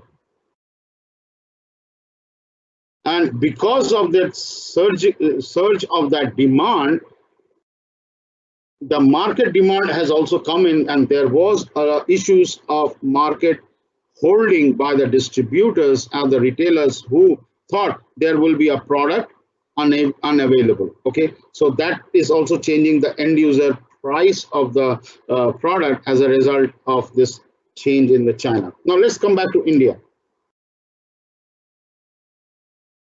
There can be a beautiful market down in the ground at the grassroots, but the factories needs a lot of migrant laborers for production. Where are they? Once they have now gone, they are again, as I mentioned earlier, at the risk of saying being a cliche, they are not going to come back probably ever. They would rather go local, work in their work in the Manrega and the rural schemes, and probably not go back or come back to the cities where we haven't treated them well. They only needed 2 rotis. They only needed food to survive, and we could not provide it. Neither the corporates nor the government. We failed miserably. So they are not shortly, any time to come back to do that. So we will have a huge requirement of labor, and I'm talking about big industry. This cannot migrate to more automatic machines and usage of production. That's possible. That is theoretically possible, not practically, because again, it's a capital intensive. So the production will continue to be adversely affected. We need a lot of laborers, and these migrant laborers who are used for transportation, warehousing, and also stacking up the stuff. We are not on the forklifts and the other truckloads to basically innovatively warehouse our product. So hence the timely supply of the products, because of this impact and due to the labor supply domain, will be impacted heavily. So there is a loss of AI, there is a cost escalation because of the cost of labor and the supply of goods, which is going to be impacted. As a result, who is it ultimately going to pay? Is going to be the farmers, and they are going to be cash strapped, and they are going to get, so the end result is the production without the right input is going to get impacted. As a result, brace for a higher food price in next few years. Okay, sorry, in next few months, my apologies. So as I mentioned, that Kharif is basically a labor intensive cropping season because of the transplantation of the paddy. And while southern part of India is more or less, it is not impacted because they have their own source of labor, the entire North India from Maharashtra to the Punjab basically work on the labor supplies from UP, Bihar, Jharkhand, Chhattisgarh and West Bengal. They do not have the local labor, and these people has gone back home. So I don't know how it will start working. So let's come back to what again I would like to now say is, we really it's important that we really understand the news first. We need to, what is news and what is noise? Because of this profound bias, our media does not talk about the relevance. They are harping on Sansanahat, COVID, this, that, but the relevance is farmer first. Relevance is food for survival. So what we need, how is this going to impact the corporate ag world culture? That's where I want to come in now. I'm sorry I've taken a lot of time, but if I did not give you the background, the relevance of the corporate management would not have come in post-COVID, okay? Agriculture marketing is a relationship marketing. And as Kalyan mentioned, it lies in Bharat. It is not India, okay? It is the Kisan. It is not the farmers. Yet they already work on trust. The entire agriculture marketing works on trust. It works on personal contact. It works on relationship. It works on one-on-one activities. So it works on the farmer meeting. How well I know the farmer. How good I know the sarpanch. Because of the social distancing and or in the new terminology which Kalyan just taught me to just now, PDDP, the physical distancing and digital proximity, because of the social distancing, there is a diametric change in how we look to approach a farmer. Today we are looking at a digital platform from a personalized platform, which is going to be immensely challenging because it is a question of adaptability. And I mentioned earlier, it is not of the survival of the fittest, it is how quick you can adapt. So any company which will be able, or any human resources which will be able to make this change happen will survive. Our the go-to market strategy or the GTM strategies for the company will change from face-to-face to digital. So don't be surprised, we are trying out a digital platform farmers meeting, and I have already attended few. The farmers are joining Zoom and Team a farmer meeting to understand how to grow a crop. Now, here's something which I want to say, the brighter side of a farmer. A farmer or a rural India exactly knows what is a difference between a Oppo phone, a Vivo phone, and Samsung phone, and also an iPhone for you. They know what signal they have to take. Is it Vodafone or a Airtel? They know what's the difference between a Lifebuoy and Dove. And for agriculture, they become a poor farmer. See the bias we have. They have, for FMCG, they are a commodity farmer. For agriculture, we call them a poor farmer. We need to get out of that bias and treat them equally. They are as knowledgeable, as respectable, and as reasonable as we are. Maybe they are more than we are. They understand sustainability. They understand sustainable intensification. We don't understand sustainability. We go by our whims. We go what we like to do best at the cost of messing up our future. If we are in this type of pollution today, it's not the farmer, it's the urban population which rampantly spoiled the air and the groundwater. And this is the generation we are in, who is responsible for this. And we, for one, never thought what type of world we are living to you people, the students, or to our children. So our generation people are very, very self-concerned. They are not great human beings. I'm sorry. So the farmers are shifting to the digital media. That's a good news. They are using apps. There are companies like D-Heart, Big Heart, AgroStar, which are the Amazons of India.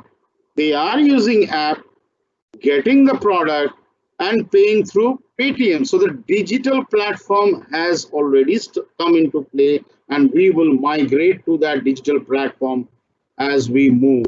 So there is again a paradigm shift, what we are looking into in this world, in the corporate world. And who brings this?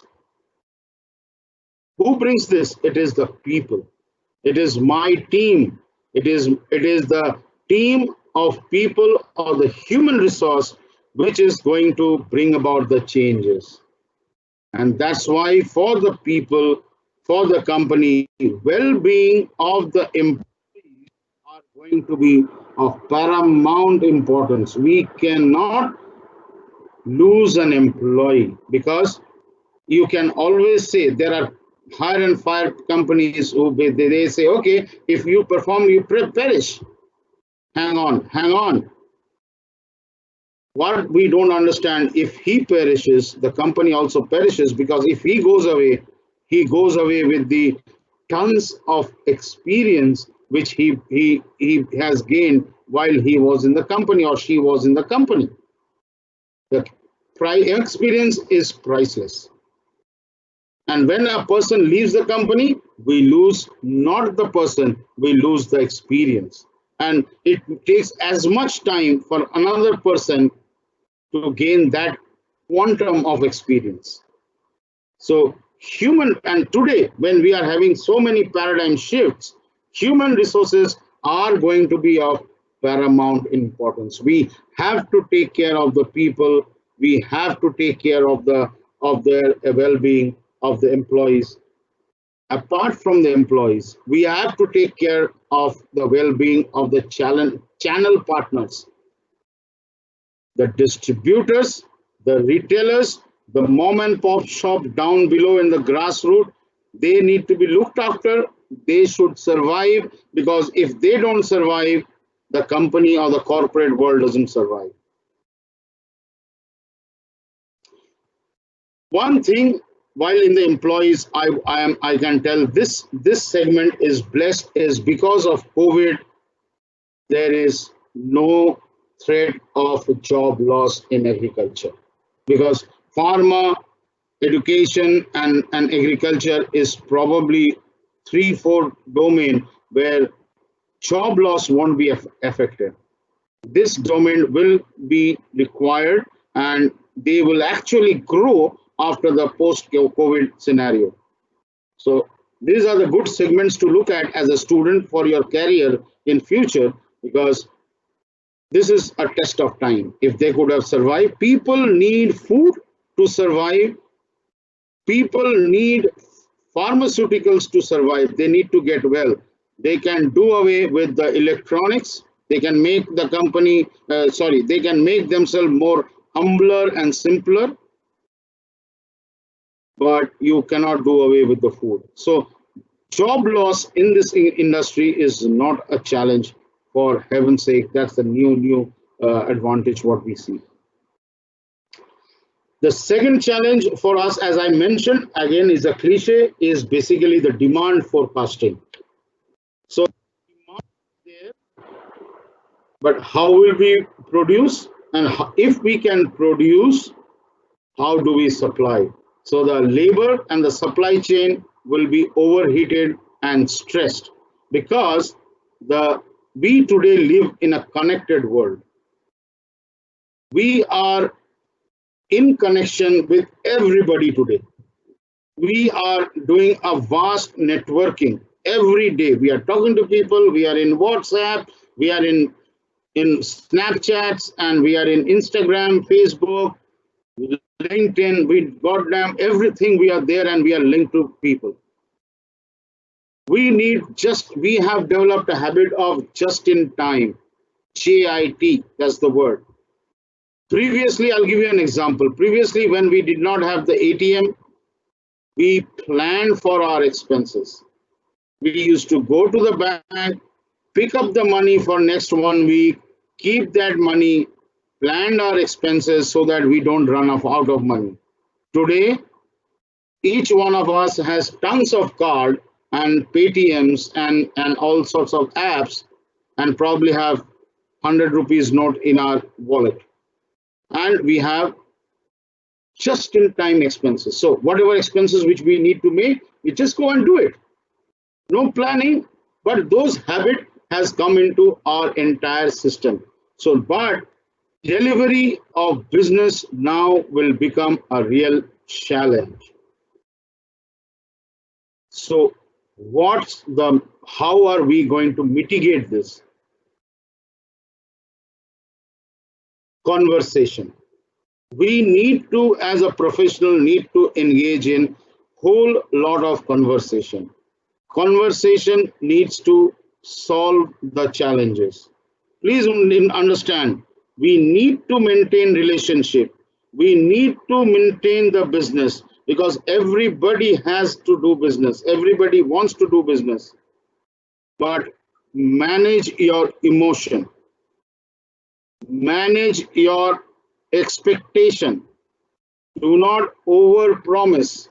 Do not make people expect more and underdeliver, because today we are in a stressed out situation. Because of this stressed out situation, the emotions will be running very high, and that should not come into as a barrier for doing business. It's very important.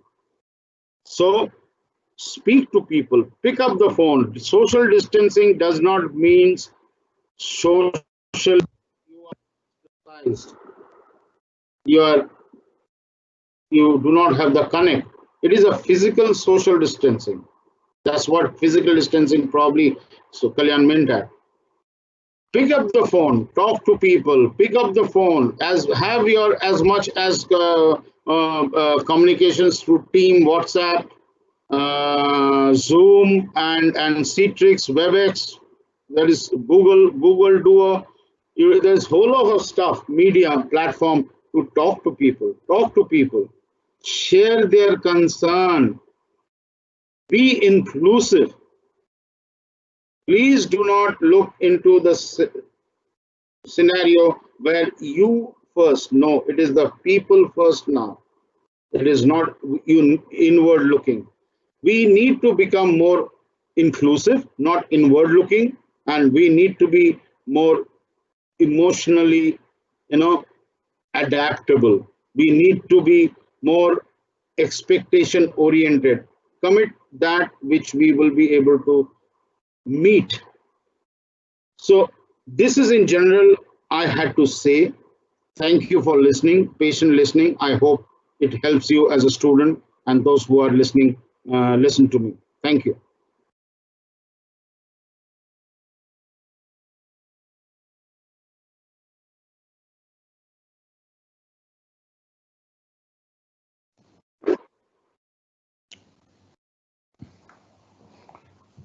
A very big thank you, Indranil.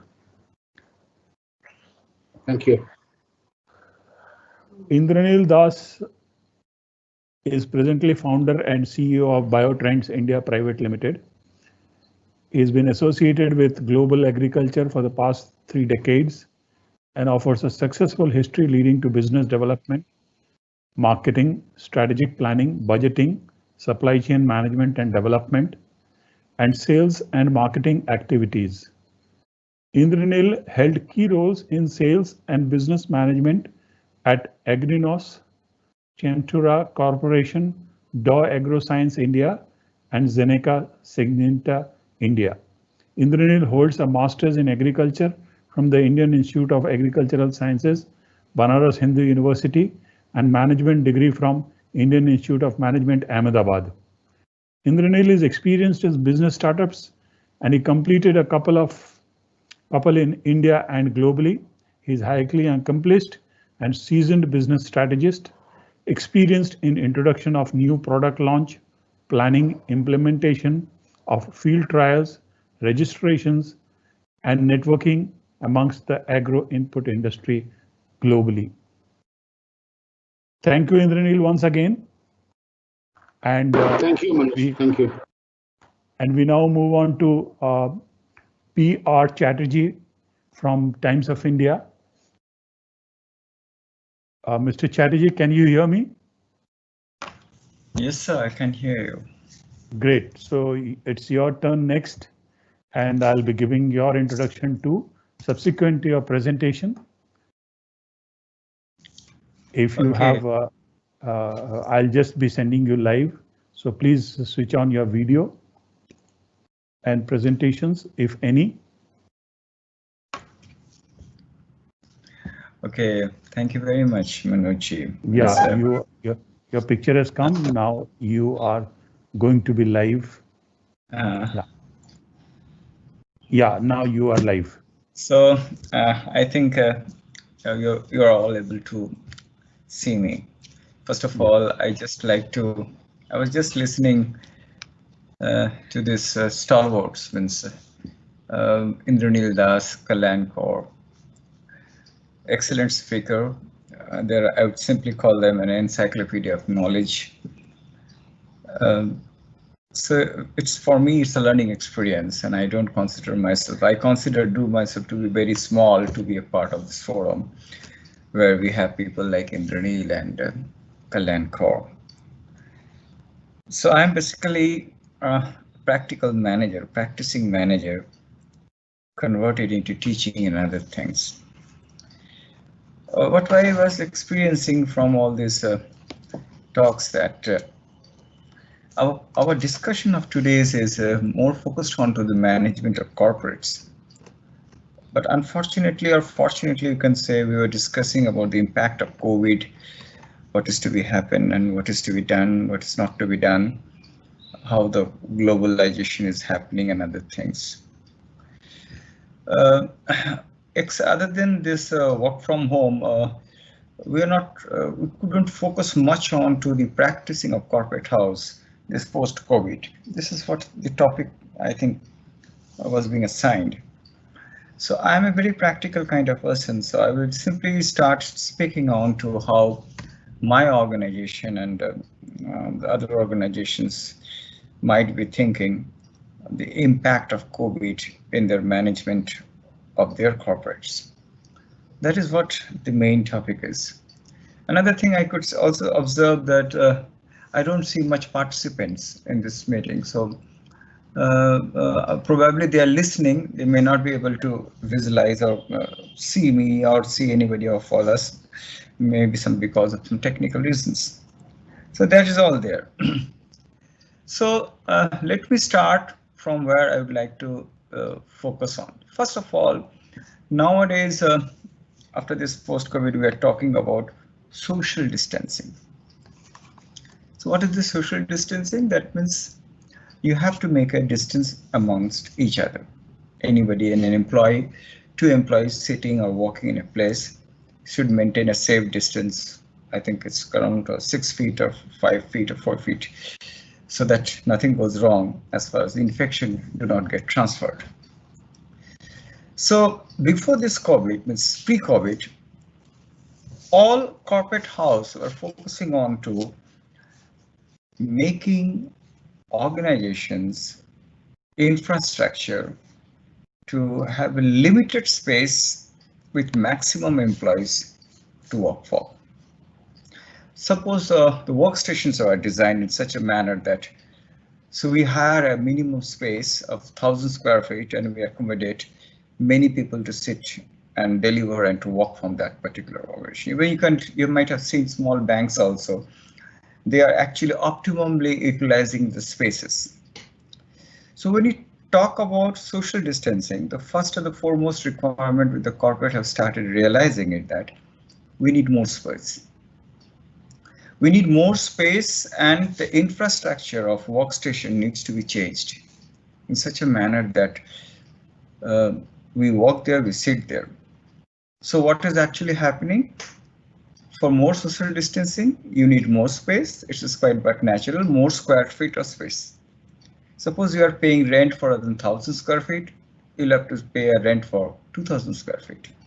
That means cost goes up as far as maintenance is concerned, if you go abide by that. So what is the way of coming out from this? That is the work from home. Because work from home is becoming very popular nowadays. So only because the corporate has started realizing the importance and impact of working from home because of the cost factor. If 33 to 35% attendance is maximum, you can allow people to come. So the most of the people will work from home, so naturally less space will be required, less power consumption. So a lot of things will happen where the company will be able to save cost on rent, on space, on electricity. The challenge is how to get the maximum output. Output is just develop a small workstation sort of thing like that, where anybody who really wants to come to the office, send some emails, send some presentations or send some workload and other thing, MIS system, will just get into that cabin, log in through their laptop and send, will stay there for 1 or 2 hours and can go home. In short, 100% attendance is not required. And then naturally what is happening? This is an area where the corporate is thinking, and you will be surprised to know that many corporate organizations who has got small sub offices, branch offices, they are winding up these branch offices. Suppose there is a branch office, suppose in Bihar, we are in Patna, we have a branch office in Muzaffarpur, we have a branch office in Ara, we have a branch office in Buxar, and there are the 3 people or 4 people working there. The company thinks that wind up all these small branches, small sub offices, don't need them. Ask those executives, don't take their job, though ask those who are working in these small branches to work from home. So what is actually happening? Winding up the small offices and sub offices, obviously saving the cost in rent, and there are other areas. Technically and lawfully, legally, there are issues like having a branch office in a capital town, where you have to maintain a GST concept. There is, you must have a registration. If you have an addition or anything like that, you must have a separate entity.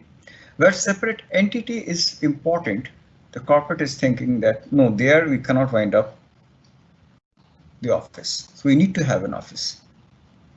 But there also, the number of strength will get down. So the biggest challenge is that redundancy of job. People, those who are working in different locations, people, those who are working in capital town or big towns, they are also facing problems.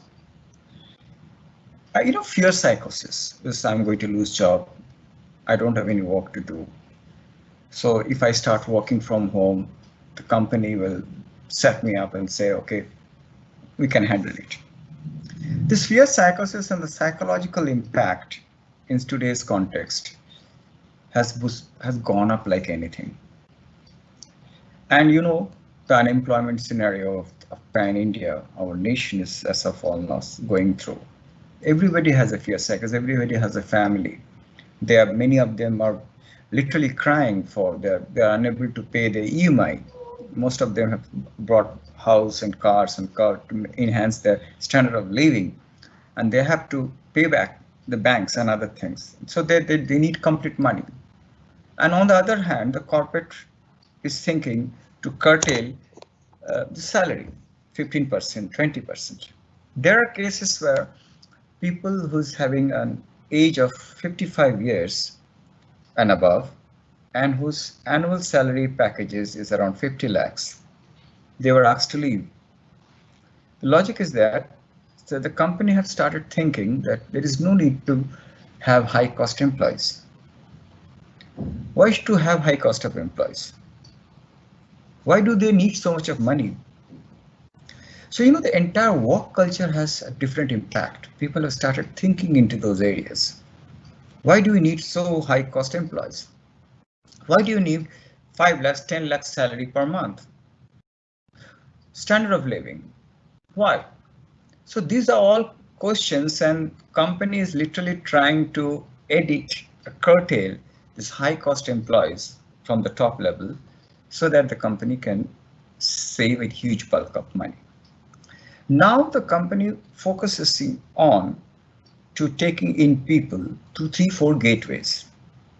Obviously, the gateway number one is, we all know, that's through an appointment letter. It's okay, appointment letter.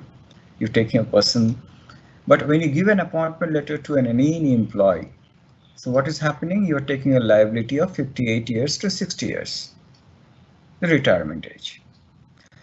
Suppose we take a person on a contractual understanding or contractual engagement, the person will get 3 to 5 years. And if the contract terminates, by default, you lose your job. Third and the foremost thing, that's retaining people.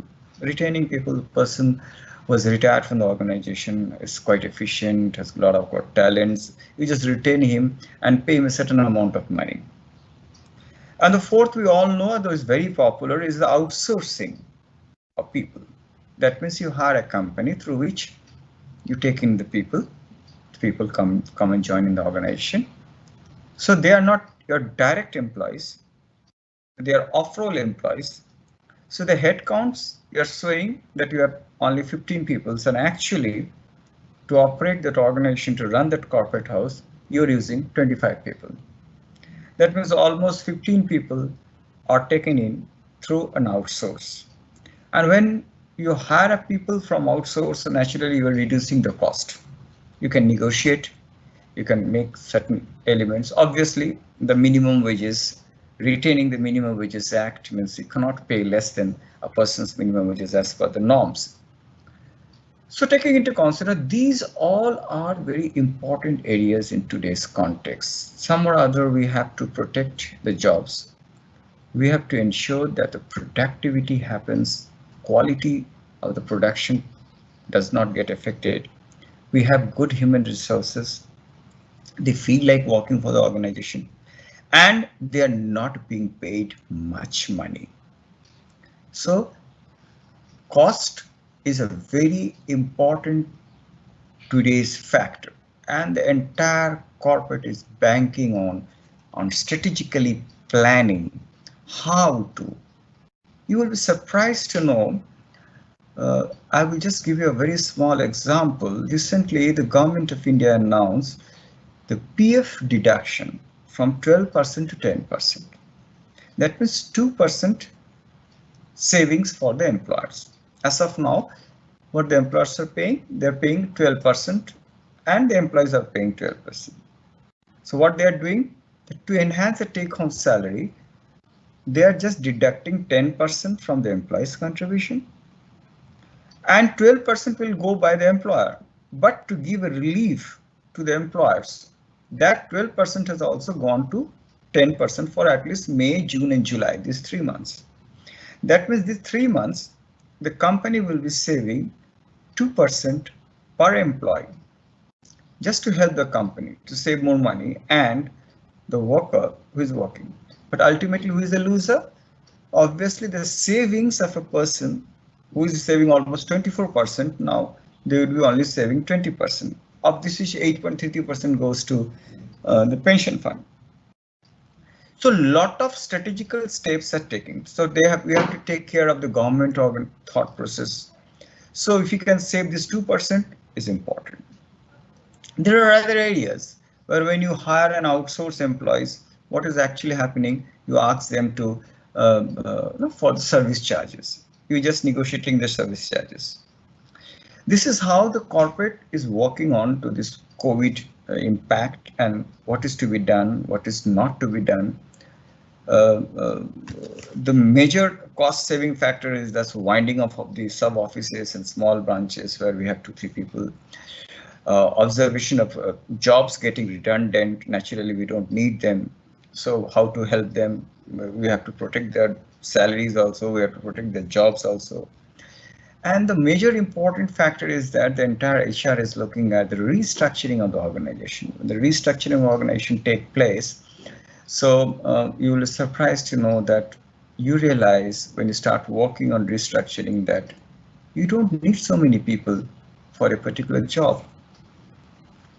And ultimately, on the other hand, you have to be very serious about the quality of the deliverables, means how people are delivering their jobs, the quality of job, the professionalism, and so many factors.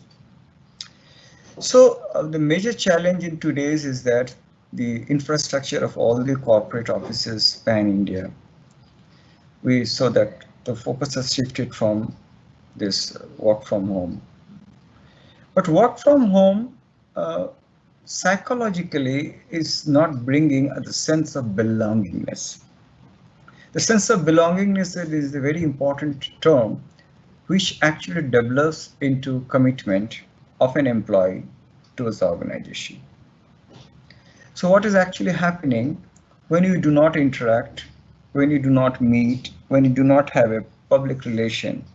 Suppose we are into this meeting, we are just actually talking through a web internet based. So what is actually happening? So we are not meeting together.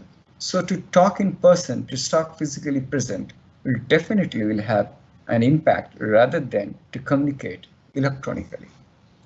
But professionally and job wise, this electronic media is helping us to execute our job.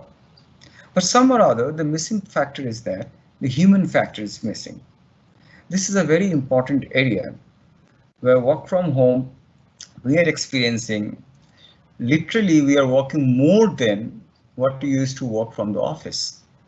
Working from office and working from home, although the working style has changed, but actually you are almost 24 hours working. During the night, we have to take care of MIS, we have to answer, we have to address all these issues. Simultaneously, we have to take backup of all the files and records. You will be surprised to know, I'm talking about the HR factor because I belong to that fraternity and other areas. So we have to keeping just a big digitalization of all personal files. And we are keeping a copy of the personal files because if anything decision is to be taken, for that we need not have to go to the office, take out the personal file and do the jobs. So we have a copy in our computer where you can just browse in and just see any other data if it is required against a particular employee. So in short, what I'm trying to communicate to all the listeners here, that the work culture is changing, the work style is changing, the approaches are changing. And simultaneously, we have to take into consideration the legal aspects, whether it is affecting lawfully where something is happening wrong. Safe, COVID. Okay, COVID. And the most important factor which everybody will appreciate, that there are 4 kinds and 4 types of employees in any organization. Everybody will appreciate, anybody who has gotten practical experience or working on it will have, there are 4 categories of employees in any organization. The first category of employees is the superstar makers. Superstar makers category of employees, you can put them into DE category. DE is actually demonstrate excellence, which is around 10%. The organizations works on this superstar makers. They will always do well, whether you are in the COVID, you're working from home, or you're working from office. They will not change their style of working. They will not change. They will yield result wherever they work. This is a very breed of an employees, which is very important for any corporate house. The second category of employees we have is the doers. The doers are the kind of employees which only do or only work when they are asked to do. If you are asked to do, you will do it. If you are not asked to do, you will not work on it. So this is a category which generally their actual appraisal system comes to around ME, that is meets expectation or exceeds expectations.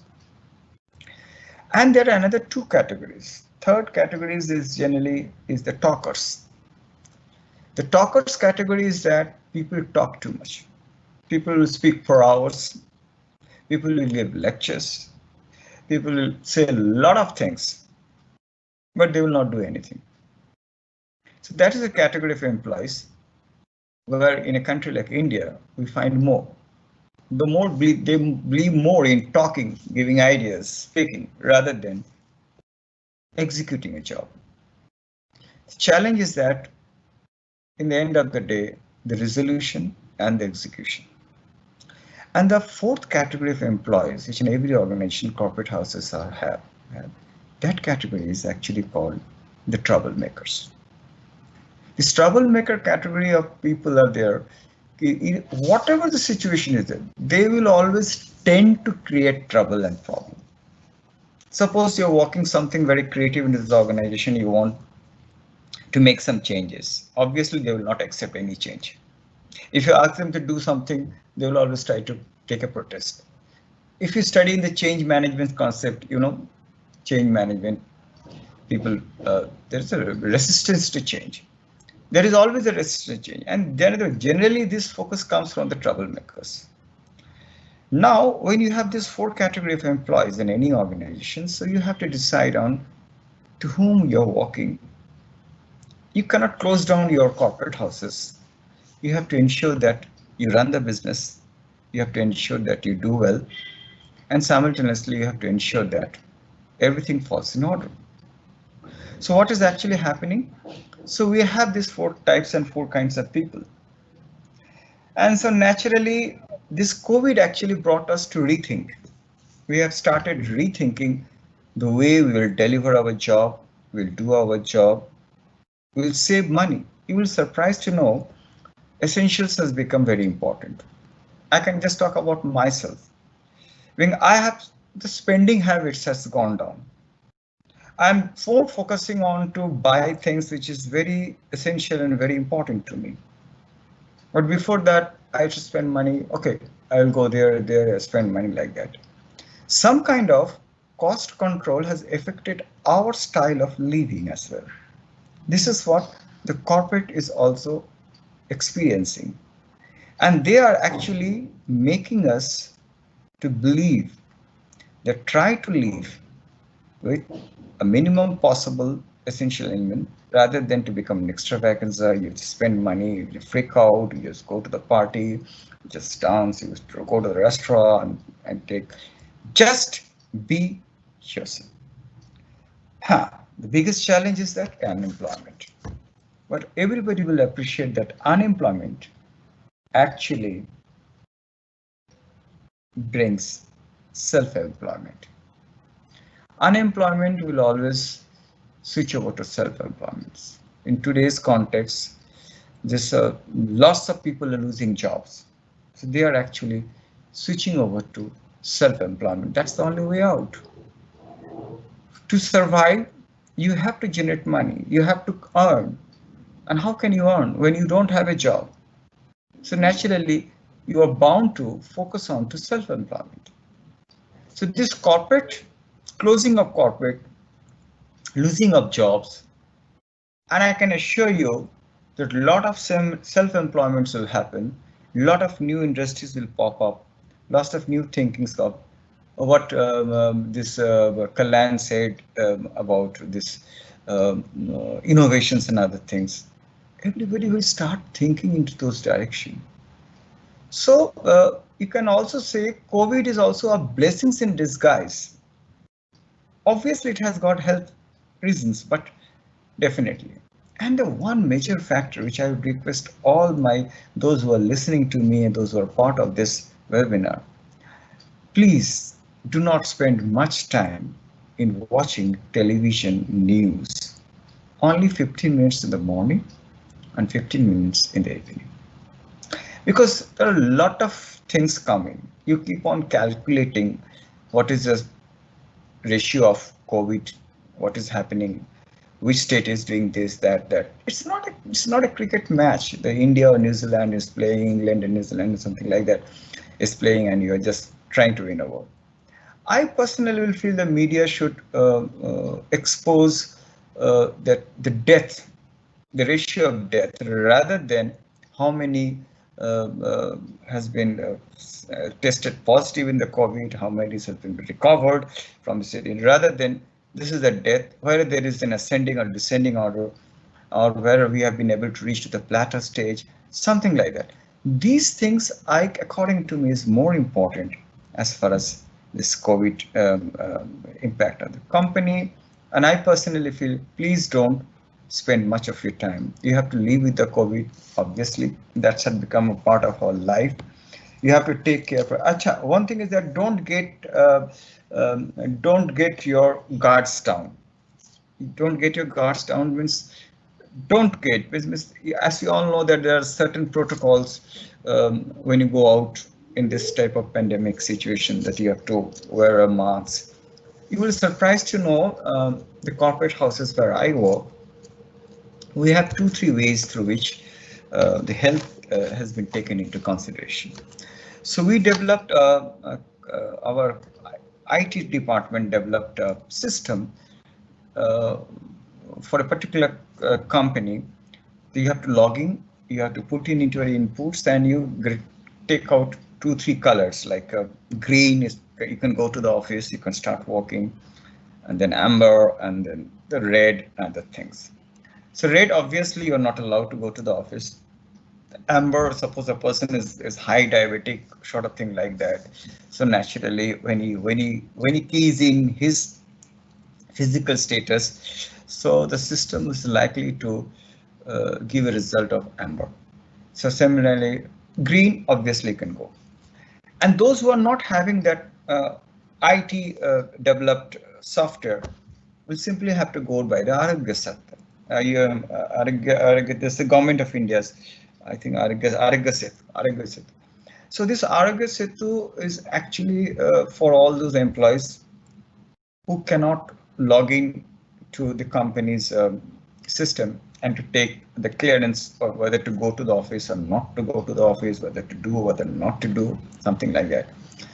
But the biggest challenge was that the Arogya Setu means you need to have a smartphone. Suppose you do not have a smartphone, how can you get a clearance by the Arogya Setu app that you are safe, you can go to the office? This is actually happening for the workers category. of employees. The small workers like housekeeping staff, the security personnel, generally they do not have a smartphone. They carry a small ordinary phone. So the government of India also has thought make an IVR system. The number is 1921. If you dial 1921, you immediately get an IVR connection, and you have to simply key in 1, 2, 3, 4 according to the symptoms what they will say, and then after that completion of the system will generate an SMS say you are safe, you can go. That SMS is valid. So whenever you go to the office or you come to the office, you'll have to show that SMS, and then only you are allowed to enter into this organization. This is the practical application, how you can take care of the employees. And if somebody is cheating, somebody is not lying, somebody is trying to they're just manipulating with this information and inputs, because that you can do. So what? Obviously the 2-3 steps company has to take. Obviously wearing of masks and sanitization at the beginning, and the thermal checking. That wearing of masks, sanitization and thermal checking, this has become a very important for every corporate house in this COVID situation, that will only be allowed to work. And obviously work from home, I said, third, important. And fourth, take care of all these 4 categories of employees. Demonstrate excellence, then you have the talkers, and then you have troublemakers and the doers. So you don't have any issues with doers and demonstrate excellence. Well, you will have issues with employees, those who are talkers and troubleshooters. So you have to take care of handle that. The unionization. Many employees have unions in the organization. They will always try to take these areas to their unions, trade unions and others, and will generate an industrial relation issues. You will be surprised to know that, and I think everybody of you all who are learned people are here. There are 2 categories of employees in any organization, that is executives and non-executives. The easiest way of understanding executives and non-executives, that those who are falling out from the ambit of labor laws are generally executives. Those who are falling in the ambit of labor laws are non-executives. So non-executives are protected through labor laws, so they will form a union. And so if anything harsh, anything wrong you take, any decisions you take based on the COVID-19, if you sack somebody who is an unionized staff, obviously the matter will go to the court. The matter will lead to industrial relation issues. So you have to take care of, you have to ensure that nothing goes wrong. That's why the government also focuses on, please don't deduct their salary and don't cut their salary. These are just, I'm just sharing the practical applications of the organ. The first and the foremost challenge is the space, social distancing. You cannot afford to have a big square feet area. As of now, you're engaging your employees within 2,000 square feet. Now you need 3,000 square feet. And simultaneously, you have to change the infrastructure, the sitting areas and others. So it's a big cost, it's a huge cost. So it is better that you bring 35% of employees and make a space in such a manner that they come, they deliver, they just log in, they do it, internet connection, and just go. And the most important areas, as you all know, everybody will appreciate that in today's context, technology has become very important. We are, as of now, is talking through this webinar, digitalization, and we're just trying to communicate each other. So technology is definitely very important. We cannot skip. And you will be surprised to know, suppose we are in this what you can say, internet connection, and what I can understand that people, those who are not aware of this online connections, technical know-how, they have also started learning. Even I can assure you, if when Manoj started putting all us in orders, we also learned how to log in, how to get in to this technical forum, and slowly we are also adopting the situation to execute our jobs through this digital navigation. Everybody will appreciate and will, I think, will accept what I'm saying, that we need to know how to operate a computer, we need to know how to operate a smartphone, we need to know how to build a communication network, and so on and so forth. So this is also a learning for each one of us. This change in COVID pandemic change, the work culture, the system of operations, the operating method, the strategies, everything is changing, and slowly we are adopting this system in ourselves. Our personality, our thought process, our working style, all is going to be changed. And if you are unable to do it, obviously we become obsolete, and obsolete will not have a job or something like that. And for the sake of job and for the sake of, we need to learn all these things. We need to have a knowledge of computer. We need to know how to get into all these things. A lot of things. Today, I was just talking to Manoj when I was trying, okay, that why I'm unable to see that presentation and other things. He said, oh, you have logged in through the way where you are just a participant. So unless and then you become a speaker, you will not have all those areas. So this was a learning for me, and it so happened. And yes, it's true, a fact. So actually, in the present scenario, we are actually educating each other. I'm learning from you, you are learning from me. So what is the output, learning output? Learning output of my discussions is that lots of things are happening. So I can speak for hours on this. I don't want to take much of your time. I will just try to show a presentation which I have made, which may be of some importance. Do I have time, Manoj? Can I show my presentation? Yeah, please go ahead. No issue. Okay, thank you. Because there's a lot of time is happening. So Indranil and Kalyan will say, "Yaar, kya bore kar raha hai ye aadmi mere ko." So this is a very thing. Please. Nobody has any such. Okay. Go ahead. And you believe me, you have plenty of attendees. I've sent it on your WhatsApp. Actually, can you see my presentation? Not yet. Is it coming? Please share. I have shared.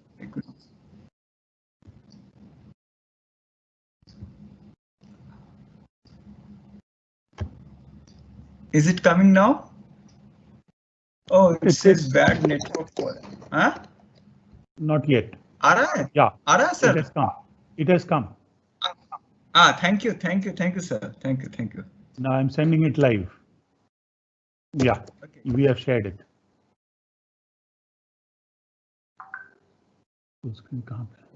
Okay. Please go for this is very small. This is a very small presentation which I have actually. I won't call it. It's my presentation. It's basically capturing of data from many others, which I was experiencing in these 2-3 days.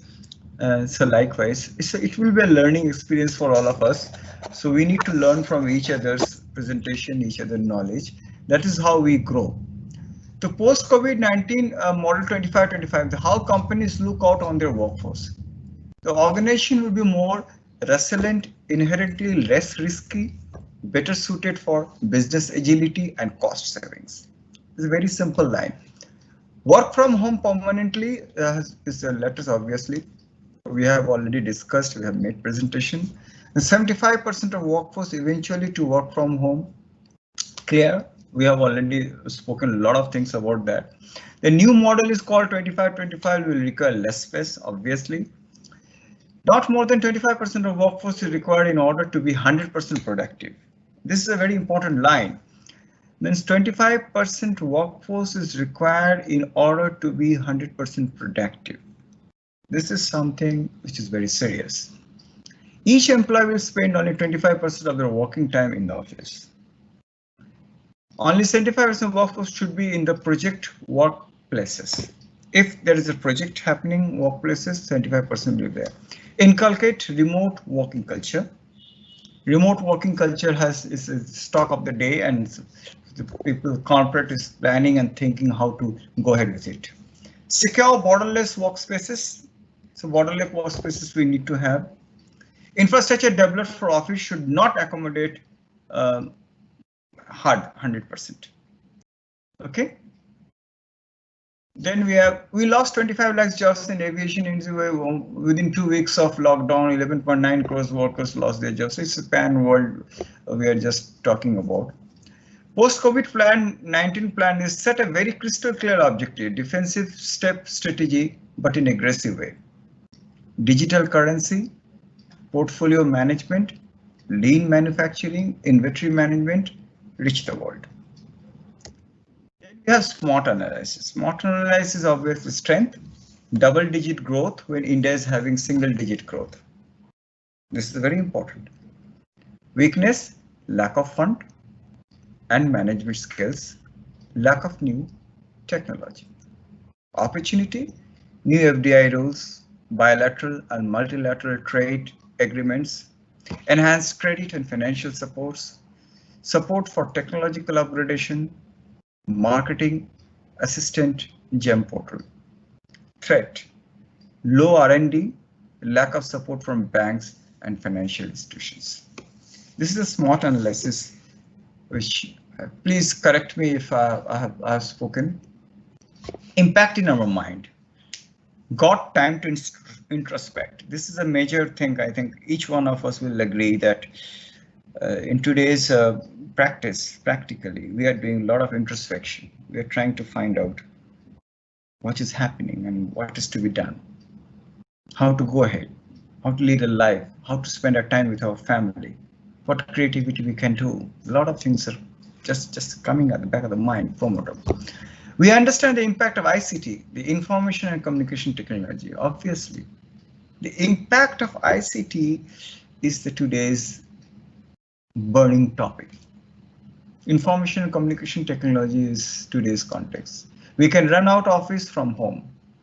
We can run our office from home is obviously, as I said, that a lot of sub offices and small branches, the company is actually winding up those offices. Just the infrastructure or the establishment cost. There is a huge reduction of establishment cost. The company is saving crores of rupees in establishment cost.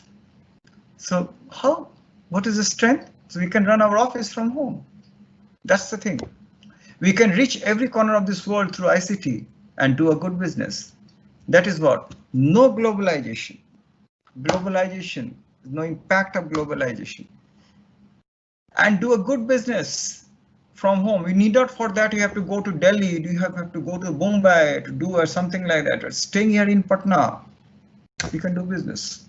If I have this ICT networking system, well built, well system, all you need to have a high speed, good internet connectivity. We should diversify and put emphasis on exports. Impact specific in MSME sector inventory, impact on MSME export houses. The people, facility occupancy as per government advisory and HR communication. Mandatory self-declaration of employees' health. Obviously, self-declaration of employees' health is obviously this. What we are having, as I said, that the IT has created a forum and this Arogya Satya and so on. Use of masks for employees as per government advisory has to be. Strict adherence of social distancing 2 meters in facilities. Obviously, I have said a lot of words in 2 meters facilities. Naturally, we need to have more space in the corporate house. Continue resistance team for production and FMS with minimum staff. Obviously, use of public transport and cab, Ola and Uber as per government. What they are allowed, they have allowed 1 person in the front and 2 in the back. It's a big vehicle. We can apply. You can take 3 passengers. Even this auto and other things, social distancing everywhere. The social distance is becoming a very important area. Process. New guidelines for facility operations. Site COVID VCP committee and assign roles and responsibility. Mandatory uses of Arogya Setu. These are all there. And the infra. Regular workforce sanitization. Continual thermal screening at entry points. Infra meditation modification for social distancing workforce. cafeteria. Achha, by the way, cafeteria is becoming very important because it's a tendency to have it that we go to the cafeteria, take snacks and other things to talk. Lifts and restrooms. Lifts and restroom is also another important area where infection spreads like anything. Increase fresh air circulation in AC. By the way, you will surprised to know in COVID, you need to have fresh air inside the office. What the COVID virus gets transferred in the air conditioned area and it rolls like anything. So if you suppose if you're driving a car and you have just switched on your AC, preferably open the window as well, which is technically wrong, but you have to do it so that the fresh air should also come in. Because what's the observation is that this COVID virus stays more in the air conditioned and the cool areas, and they simply go circulation. That's why the air conditioned trains was one of the major reason that the government of India thought that no, we must have normal railway bogies. It's like that. In post-MAGADH, what resumption guidelines, corporate environment, health and safety. Travel to office, government advisory, public transport, avoid touching anything, don't use shared autos and cabs, practical social distance. These are the common instructions and protocols we have been advised to maintain. Personal transport, use of self-transport. Use of self-transport is being given priority rather than to use public transport. Four-wheelers with 2 persons and others drivers, two-wheeler, blah, blah, blah. You just go through all this.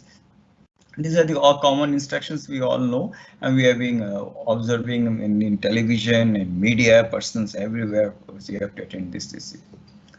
And we have company transport, obviously, 50% social distancing and workplace. I have said on these topics, these areas, all these areas. And this in office, avoid crowding, lift, take the stairway. These are the actually instructions which we have been given by our corporate house to execute in our office so that nothing goes wrong. Prefer video conferencing and limit face-to-face meeting as we are doing now, same thing. Keep meeting doors, room doors open to avoid touching surfaces. These are the areas in office, this thing. Travel, approach and appreciate for now. If you're driving, avoid more than 3 packs and then travel on your own. Virus doesn't discriminate. You also don't have to follow. These are the common instruction guides which we have received to execute in an office. Then hygiene factor is that please wear masks and be a superhero for all of us. Let's follow our traditions. Is Namaste. This is very important. Namaste has become very popular. The world have started recognizing rather than shaking hands. 6 feet distance from anyone, everyone. As I say, wash hands, obviously, cover your face. These are the corporate is practicing. In fact, corporate is practicing like anything. And so that nothing goes wrong, because if one person gets positive in COVID in an office, so the government will seal your office. Government will not allow anybody to come into the office, will not allow anybody to go out from the office. So you get stuck in the company or in the office when you start working and you find that okay, this is actually happening. Don't just sanitize your surrounding. This is a major important areas, particularly I have read somewhere that COVID stays for a more period in the metallic areas. So you have to sanitize the office. That means housekeeping staff in today's context is more important. They are to take care of all this sanitization process, and that is how they're happening, and I hope so they will be doing well. And accept the impact, take it up in positive way, look forward for professionals in current time, be defensive and put a vision. This is the line which is in. Here is a small video I would like to all of you to share. This is a very famous video, the NAS Daily, which you find in the Google also. I just downloaded it. It is very important. The office is dead. So this particular video will help you to. The office is dead. In a lockdown, it's illegal to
You need to play the video again.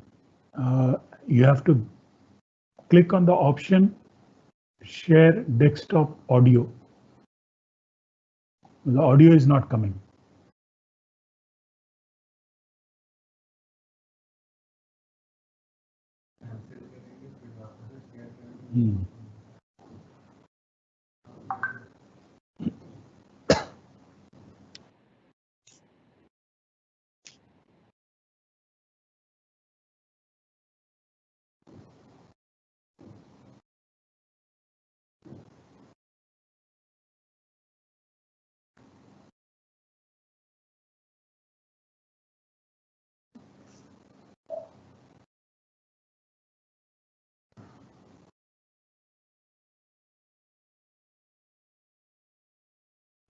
And कर दें क्या हम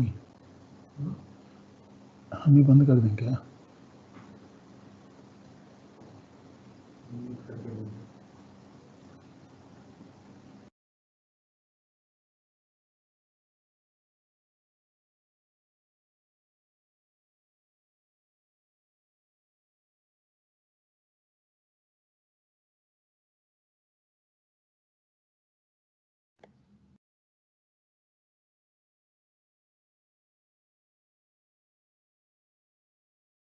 I hope Manoj,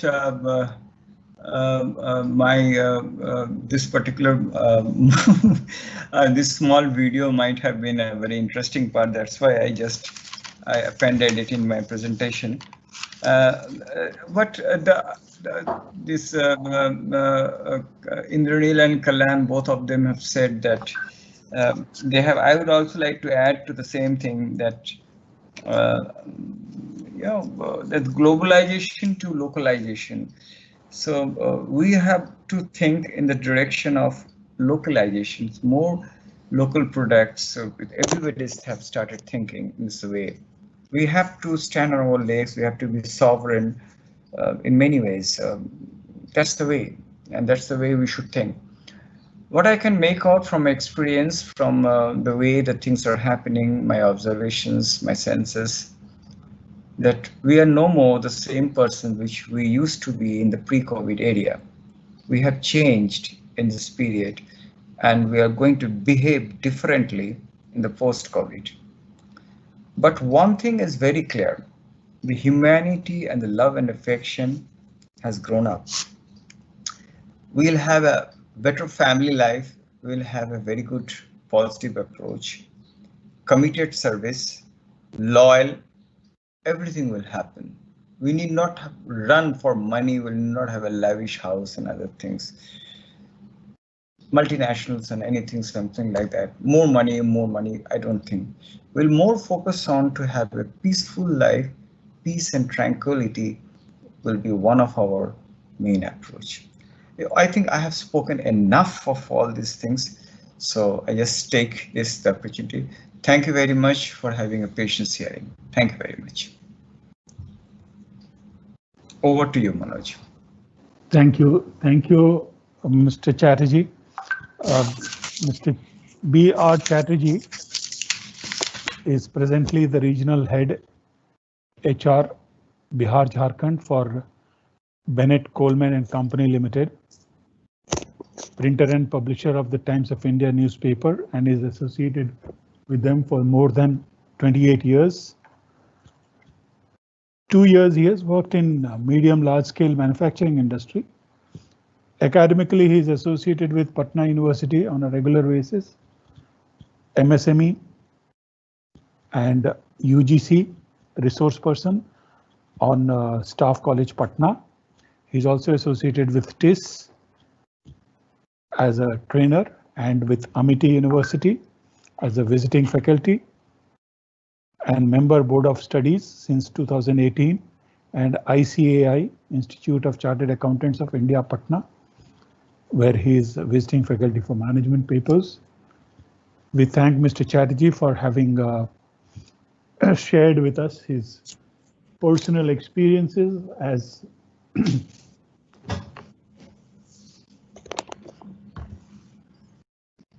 HR person and explaining to us the nitty-gritties of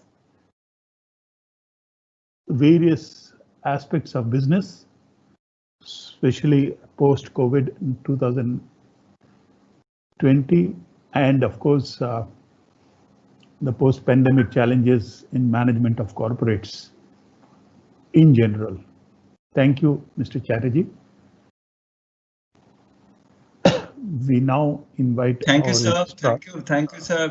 It is an opportunity for me to interact amongst you, and this is the first time I met with such learned peoples in this webinar.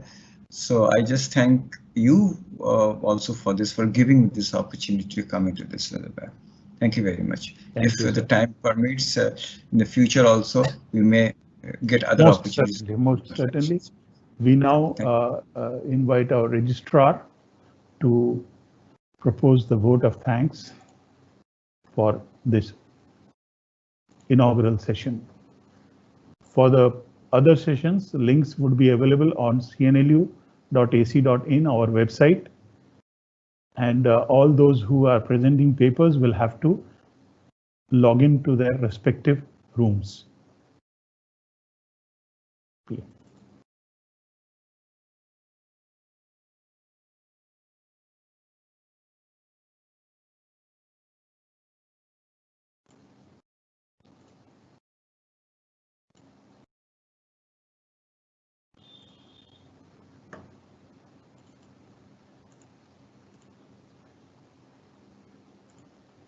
Play from the beginning. And the experts, listening to our chief guest of honor and the experts, I have no doubt that the corporate sector will be equal to the challenges before post-COVID-19. I thank our Vice Chancellor, Honorable Justice Srimati Mirza Mishra, for her approval and enlightening speech. Thank is due to our guest of honor, Dr. S.L. Gupta, Director VIT Campus Oman, for his contribution and participation. Thanks to our keynote speaker, Kalyan Kumar Kar, expert B.R. Chatterjee, and Indrajit Das. COVID-19 has presented to us challenges manifold. Having a webinar is meeting one of the challenges presented to us by the pandemic. I am happy and congratulate the students and faculties of CNLU who have conducted the event and are equal to measuring of the challenges of COVID-19. I am sure so many such events will be conducted by our group in the future. My congratulations and thanks and best wishes to all the participants, including the winner of the